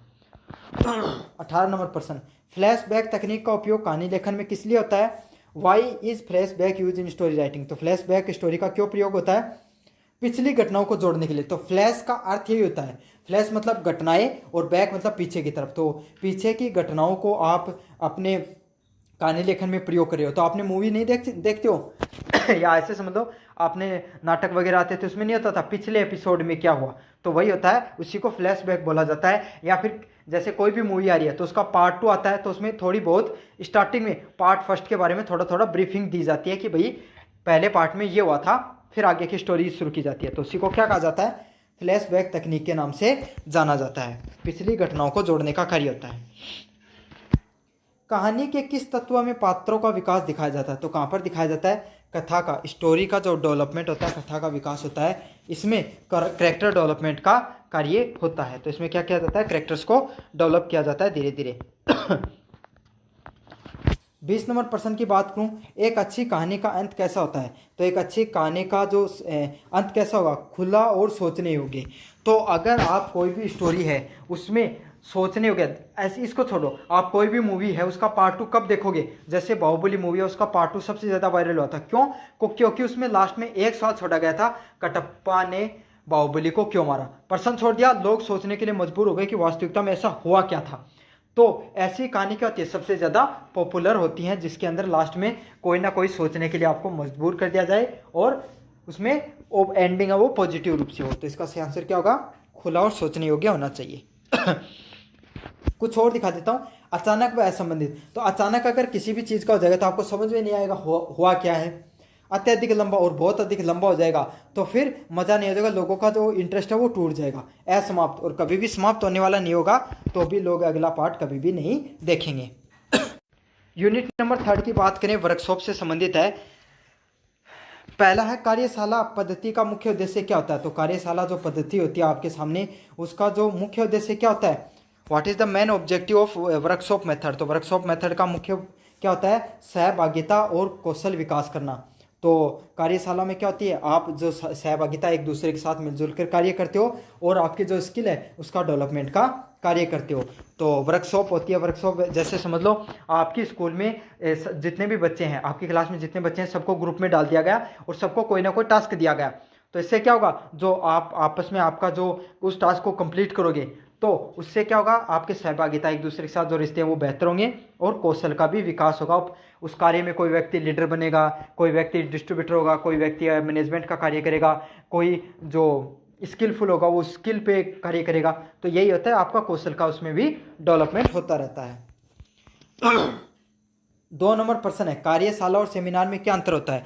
What is the main difference between A workshop and seminar. तो क्या अंतर होता है, कार्यशाला व्यवहारिक होती है, तो कार्यशाला क्या होती है, उसमें प्रैक्टिकल चीजें होती हैं। जैसे मैं समझाऊं, आपको क्या दिया गया, पर्यावरण संरक्षण पे एक सेमिनार लिया गया। तो इसमें क्या गया, आपको पर्यावरण संरक्षण के बारे में चीजें बताई गई कि भाई हमें पर्यावरण को क्या बचाना चाहिए, क्या करना चाहिए, क्या नहीं करना चाहिए, सब कुछ बता दिया, उसे सेमिनार कहते हैं।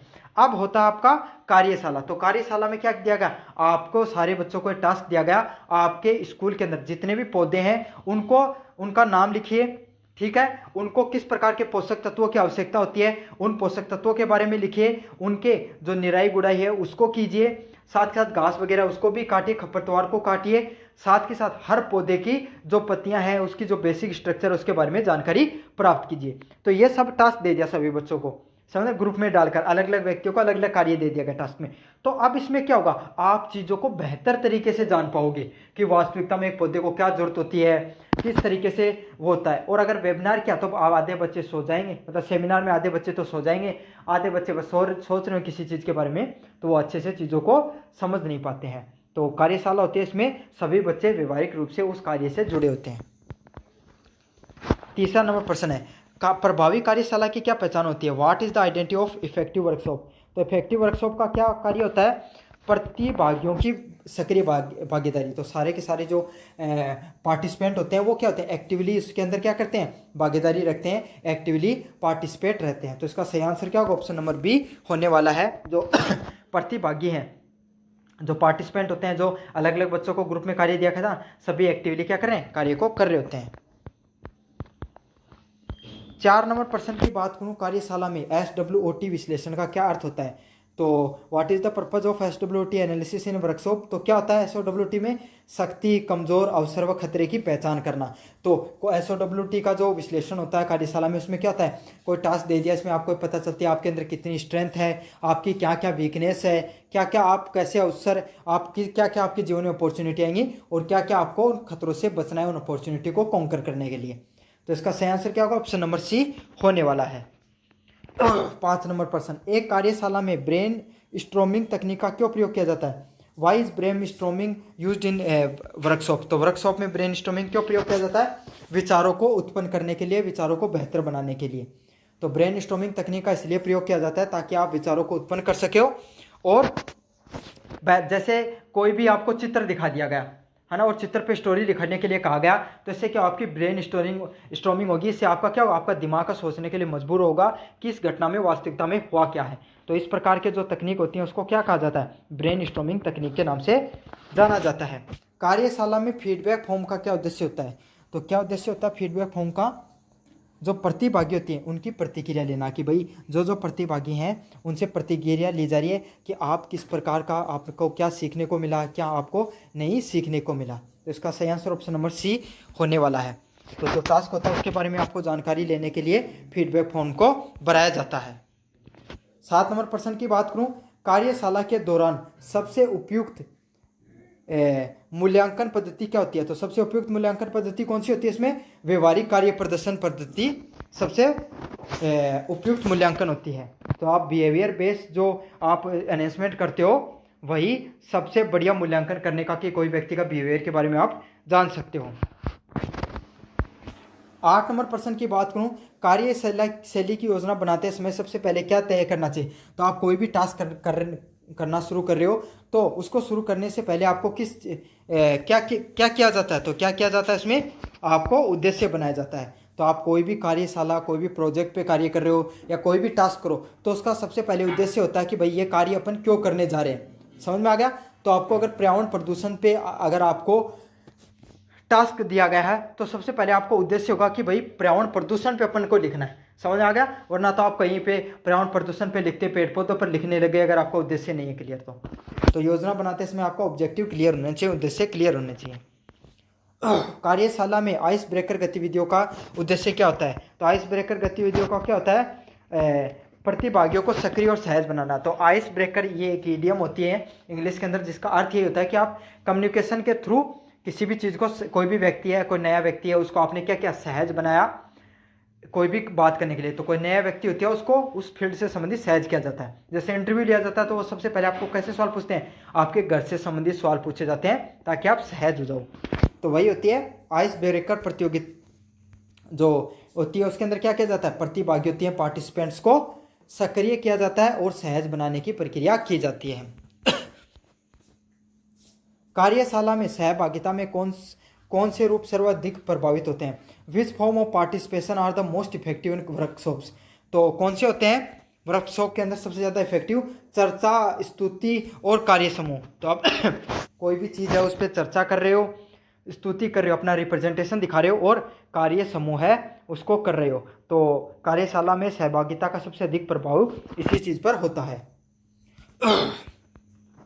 11 नंबर प्रश्न की बात करूं, किसी कार्यशाला में एक्शन प्लान किस लिए बनाया जाता है?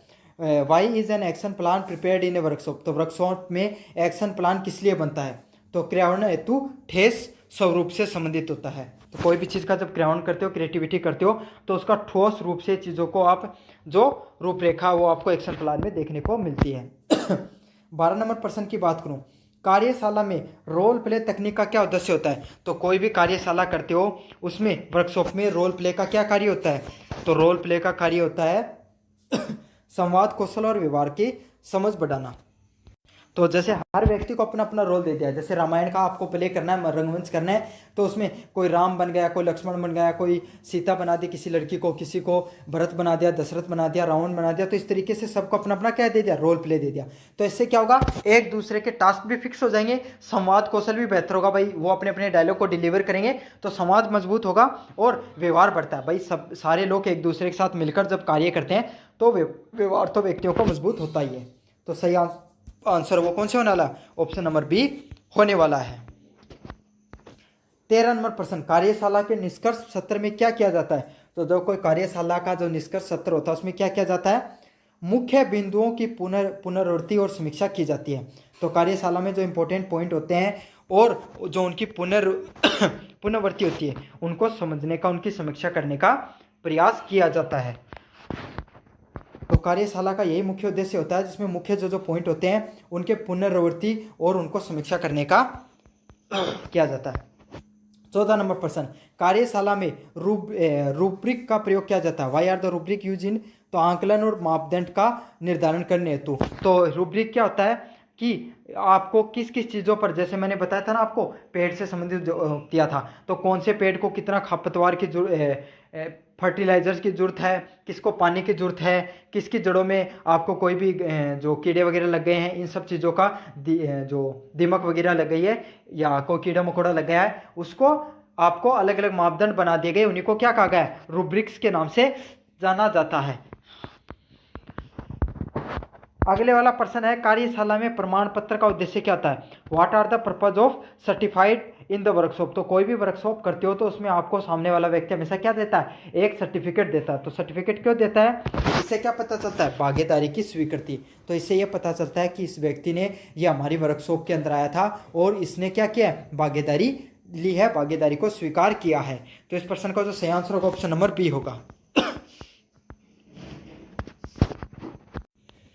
अगले वाले प्रश्न की बात करूं, जैसे बोलोगे वैसा लिखोगे। अभ्यास का मुख्य उद्देश्य क्या होता है? What are the main objective has you speak show you your write practice? तो इसका क्या होगा? वर्तनी में सुधार और श्रवण कौशल। तो आप अपनी अगर वर्तनी में अच्छा कर लोगे और आपका अगर श्रवण कौशल, सुनने का जो कौशल बेहतर होगा, तो उससे क्या होगा? जैसा आप बोलते हो वैसा ही लिखते हो, ये वाला। क्योंकि आप भाई देखो, जैसा आप गलत बोलोगे ना किसी चीज़ को, स्कूल को स्कूल बोलोगे तो वही लिखोगे, समझ में आ गया? और जैसा बोलता है ना इंसान वैसे ही उसका प्रोनाउंस हो जाता है, वैसे ही उसके स्पेलिंग गलत होते हैं। तो वही होता है, अपनी वर्तनी सुधारोगे तो आपका लेखन कौशल वो अपने आप बेहतर होता चला जाएगा। तो ये था आपकी यूनिट 3। अब बात करते हैं अपन यूनिट 4 की। तो यूनिट 4 की बात करें तो सबसे पहला प्रश्न है, शब्दकोश का मुख्य उद्देश्य क्या होता है? तो शब्दकोश का मुख्य उद्देश्य क्या होता है? शब्दों का अर्थ, आचरण व प्रयोग बताना। तो आप शब्दकोश होता है जो डिक्शनरी होती है, उसका मुख्य उद्देश्य क्या होता है? शब्दों का अर्थ, शब्द हैं जो शब्दों का प्रयोग कर रहे हो, उसमें क्या करते हो आप? डिक्शनरी में उनका अर्थ देखते हो, उनका उच्चारण देखते हो और उनका प्रयोग करने के लिए देखते हो। तो आपने भाई शब्दकोश में कभी ना कभी शब्दों को देखा होगा। तो उसमें क्या होता है? आपको किस शब्दों का, भाई आपको कोई कम्युनिकेशन शब्द है, इसका अर्थ पता करना है, तो उस कम्युनिकेशन शब्द को सर्च किया, उसका अर्थ देखा, उसका कहाँ कहाँ पर उच्चारण सही से क्या वो देखा और प्रयोग देखा, उसको कहाँ पर प्रयोग में लिया जाता है। तो शब्दकोश का यही होता है मुख्य उद्देश्य। थिसॉरस किस प्रकार का शब्दकोश होता है? तो थिसॉरस किस प्रकार का शब्दकोश होता है? समानार्थी और विपरीतार्थी, मतलब समानार्थी और विलोम शब्दों का जो संग्रह जिसमें पाया जाता है उसे थियोसॉरस के नाम से जाना जाता है, उस थियोसॉरस शब्दकोश के नाम से जाना जाता है। शब्दकोश में शब्द किस क्रम में सूचीबद्ध होते हैं? तो किस क्रम में होते हैं? अल्फाबेटिक ऑर्डर में। तो आपने देखा ही होगा कि आपने कोई भी शब्द को ढूंढते थे तो अपन क्या देखते हैं? सबसे पहले ABCD इंग्लिश वाला ही अपने देखा ज़्यादातर, तो उसमें पहले ए देखते थे, फिर ए के बाद में क्या है? बी आया है, तो आपको ए में बी में जाना है, फिर अगले वाला क्या? आर, तो ए बी के अंदर भी आर में जाना है। तो अल्फाबेटिक ऑर्डर से अरेंज किया जाता था उनको।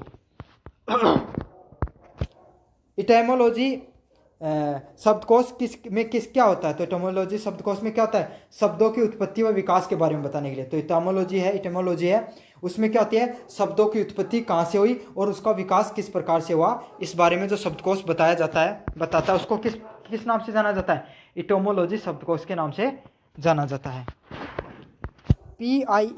आईपीए प्रतीकों का प्रयोग शब्दकोश में क्यों होता है, तो आईपीए प्रतीकों का प्रयोग शब्दकोश में क्यों होता है, शब्दों की ध्वनि समझाने के लिए। तो कौन सा शब्द उसकी क्या ध्वनि है, इसको समझाने के लिए अपन क्या करते हैं, आईपीए शब्दकोश है उसका प्रयोग करते हैं। तो इसका सही आंसर क्या होने वाला है, ऑप्शन नंबर बी है वो इसका सही आंसर होने वाला है। 6 नंबर प्रश्न की बात करूं, लर्नर डिक्शनरी किसके लिए प्रयुक्त होती है, तो लर्नर डिक्शनरी किसके लिए होती है, छात्र एवं भाषा सीखने वालों के लिए। तो अगर कोई व्यक्ति है जो चीज़ों को सीखना चाह रहा है डिक्शनरी के माध्यम से, तो उसमें कौन सी डिक्शनरी का प्रयोग करेगा, वो लर्नर डिक्शनरी है उसका प्रयोग करेगा। तो वो कौन से करते हैं, जो छात्र होते हैं वो करते हैं, और जो नई भाषा सीखना चाहते हैं वो प्रयोग करते हैं लर्नर डिक्शनरी का। 7 नंबर प्रश्न की बात करूं, बाईलिंगुअल शब्दकोश की क्या खासियत होती है, तो बाईलिंगुअल शब्दकोश होता है, बाई मतलब दो, लिंगुअल मतलब भाषा, तो दो भाषाओं का अर्थ जिसमें दे के रखा हो उसमें बाईलिंगुअल शब्दकोश के नाम से जानते हैं। जैसे कि अपन कोई भी इंग्लिश में वर्ड्स देखते हैं तो उसमें क्या होता है, आपको दो भाषाओं में मिलता है, इंग्लिश के साथ उसमें हिंदी भी देखने को मिलती है ना, तो उसी को क्या कहा जाता है, बाईलिंगुअल शब्दकोश, बाईलिंगुअल डिक्शनरी के नाम से जाना जाता है। 8 नंबर प्रश्न की बात करें, एंट्री वर्ड शब्दकोश में क्या होता है, तो एंट्री वर्ड शब्दकोश में क्या होता है, मूल शब्द जिसके अंतर्गत जानकारी दी जाती है। तो एंट्री वर्ड होता है जो मेन वर्ड होता है वो, और उसके नीचे जानकारी दी जाती है, भाई इसके सिनोनिम क्या है, समानार्थी क्या है, विपरीतार्थी क्या है, इसका अर्थ क्या, हाँ कहाँ पर आप उपयोग कर सकते हो, इसकी वर्तनी क्या है, तो सारी की सारी चीज़ें दी जाती हैं कौन से वर्ड के नीचे, एंट्री वर्ड के नीचे। तो एंट्री वर्ड क्या होता है, मूल शब्द को एंट्री वर्ड बोला जाता है। 9 नंबर प्रश्न की बात करूं, कोलेक्शन का क्या अर्थ होता है, तो कोलेक्शन का क्या अर्थ होता है, कोलेक्शन का अर्थ होता है सामान्यता के साथ प्रयुक्त होने वाले शब्दों। तो जो कोलेक्शन होता है जो सामान्य के साथ प्रयुक्त होते हैं, जो शब्द प्रयोग होते हैं ना साथ साथ एक किसी भी वर्ड मूल शब्द के साथ जो शब्दों का प्रयोग होता है उसी को सामान्यतः शब्द बोला जाता है। 10 नंबर प्रश्न की बात करें, शब्दकोश में पार्ट ऑफ स्पीच क्यों दिए जाते हैं, तो क्यों दिया जाते हैं पार्ट ऑफ स्पीच, मतलब आपको संज्ञा, सर्वनाम, विशेषण ये सब चीज़ दे के रखें, क्यों दे के रखते हैं, ताकि शब्द में उपयोग करने में स्पष्टता मिले। आप जब शब्दों को जब प्रयोग करो तो आपको चीज़ें अच्छे से स्पष्ट हो सके। कौन सा शब्दकोश का सबसे पहला माना जाता है, तो कौन सा शब्दकोश सबसे पहला था, सैमुअल जॉनसन के साथ ने डिक्शनरी लिखी थी 1755 में, उसको पहले शब्दकोश के नाम से जाना जाता है। तो कौन सा था, सैमुअल जॉनसन के द्वारा जो डिक्शनरी लिखी गई थी 1755 में, उसको पहले शब्दकोश के रूप में जाना गया। ऑनलाइन शब्दकोश की एक विशेषता क्या होती है, तो ऑनलाइन शब्दकोश होता है उसकी क्या विशेषता होती है, इसमें ध्वनि और उच्चारणों की सुविधा होती है। तो इसमें क्या देखने को मिलता है, ऑनलाइन शब्दकोश में आपको ध्वनि भी सुन सकते हो और उच्चारण भी साथ के साथ सुनने को मिलता है। तो गूगल पे आप पूछते हो ना, और ध्वनि आप ऑडियो भी सुन सकते हो उसके अंदर। तो यही होता है ऑनलाइन शब्दकोश में, आपको ध्वनि भी देख सकते हो, उच्चारण और चित्र भी देखने को मिल जाते हैं कई बार। तो शब्दकोश में यूजेबल लेबल किसके लिए होता है, तो शब्दकोश में जो यूजेज लेबल किसके लिए होता है, तो ये होता है शब्द के औपचारिक व अनौपचारिक प्रयोग को दर्शाने के लिए। तो शब्द के औपचारिक क्या क्या तरीके से प्रयोग कर सकते हो और अनौपचारिक तरीके से किसी भी चीज़ को किस तरीके से प्रयोग कर सकते हो किस शब्द को, तो उसके लिए किसको दिखाया जाता है, यूजेज लेबल के नाम से उसको जाना जाता है। 14 नंबर प्रश्न की बात करूं, ऑक्सफोर्ड एडवांस लर्नर डिक्शनरी की मुख्य विशेषता क्या होती है, तो ऑक्सफोर्ड एडवांस लर्नर डिक्शनरी की मुख्य विशेषता होती है छात्रों हेतु सरल परिभाषाएं और उदाहरण बनाने के लिए ऑक्सफोर्ड की एडवांस लर्नर डिक्शनरी है उसको बनाया गया है। तो जो ऑक्सफोर्ड है उसकी एडवांस लर्नर डिक्शनरी है वो बच्चों को क्या करती है, छात्राओं को सरल परिभाषाएं और उदाहरण के साथ चीज़ों को समझाने का उसमें प्रयास होता है। 15 नंबर प्रश्न है, शब्दकोश में क्रॉस रेफरेंस का क्या तात्पर्य होता है, जो शब्दकोश आपके सामने निकल कर आता है देखते हो, उसमें क्रॉस रेफरेंस क्या होते हैं, शब्द समान या संबंधित शब्दों की ओर संकेत करना। तो जो समान सेम से जो शब्द होते हैं और जो संबंधित शब्द होते हैं, सिनोनिम होते हैं, समानार्थी शब्द होते हैं, उनको और संकेत करना, उनको बताना कि ये शब्द भी इनके साथ आप प्रयोग में ले सकते हो, उसको क्या कहा जाता है, क्रॉस रेफरेंस के नाम से जाना जाता है शब्दकोश के अंदर। 16 नंबर प्रश्न की बात करूं, वर्तनी की अशुद्धि को सुधारने के लिए सबसे सहायक तकनीक क्या आती है? तो वर्तनी है, उसमें कोई गलती हो रही है, आप उसमें को सुधारने के लिए कौन सी तकनीक का प्रयोग किया जाता है? ऑटो करेक्ट जो टूल है उसको प्रयोग में लिया जाता है, कि जो ऑटो करेक्ट क्या करता है, अपने आप चीज़ों को सही कर देता है, गलतियों को सही करने का प्रयास करता है। तो ऑटो करेक्ट टूल है, उसको वो वर्तनियों को और अशुद्धियों को सही कर देता है। तो आप देखते हो ना, कोई भी चीज़ टाइप करते हो MS वर्ड वगैरह के अंदर तो लाल लाल हो जाता है, तो उसमें क्या होता है, उसमें ऑटो करेक्ट लगा दोगे तो अपने आप सही हो जाता है। और ऑटो करेक्ट के लिए कौन सी की का यूज़ किया जाता है MS वर्ड में, आप मुझे कमेंट बॉक्स में जरूर से बताना। होमोफोन से किस प्रकार की त्रुटि होती है? तो होमोफोन्स में किस प्रकार की त्रुटि होती है? उच्चारण की हो सकती है, अर्थ की हो सकती है और वर्तनी। होमोफोन्स क्या होते हैं? ऐसे शब्द जिनको बोलने में समान होते हैं लेकिन उनका अर्थ अलग अलग होता है, उसी को क्या कहा जाता है? होमोफोन के नाम से जाना जाता है। तो उसमें आपको उच्चारण की भी संबंधित दिक्कत हो सकती है, त्रुटि हो सकती है, अर्थ की भी त्रुटि हो सकती है और वर्तनी की भी त्रुटि हो सकती है।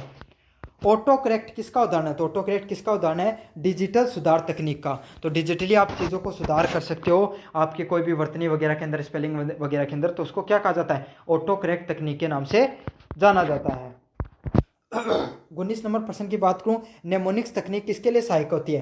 तो वर्तनी को, कोई भी चीज़ है, कोई भी वर्तनी है, कोई भी स्पेलिंग है, उसको याद रखने के लिए अपन नेमोनिक्स ट्रिक का याद करते हैं। तो अपन ना ट्रिक नहीं बना लेते कोई भी चीज़ को याद करने के लिए जैसे उसी को नेमोनिक्स के नाम से जाना जाता है।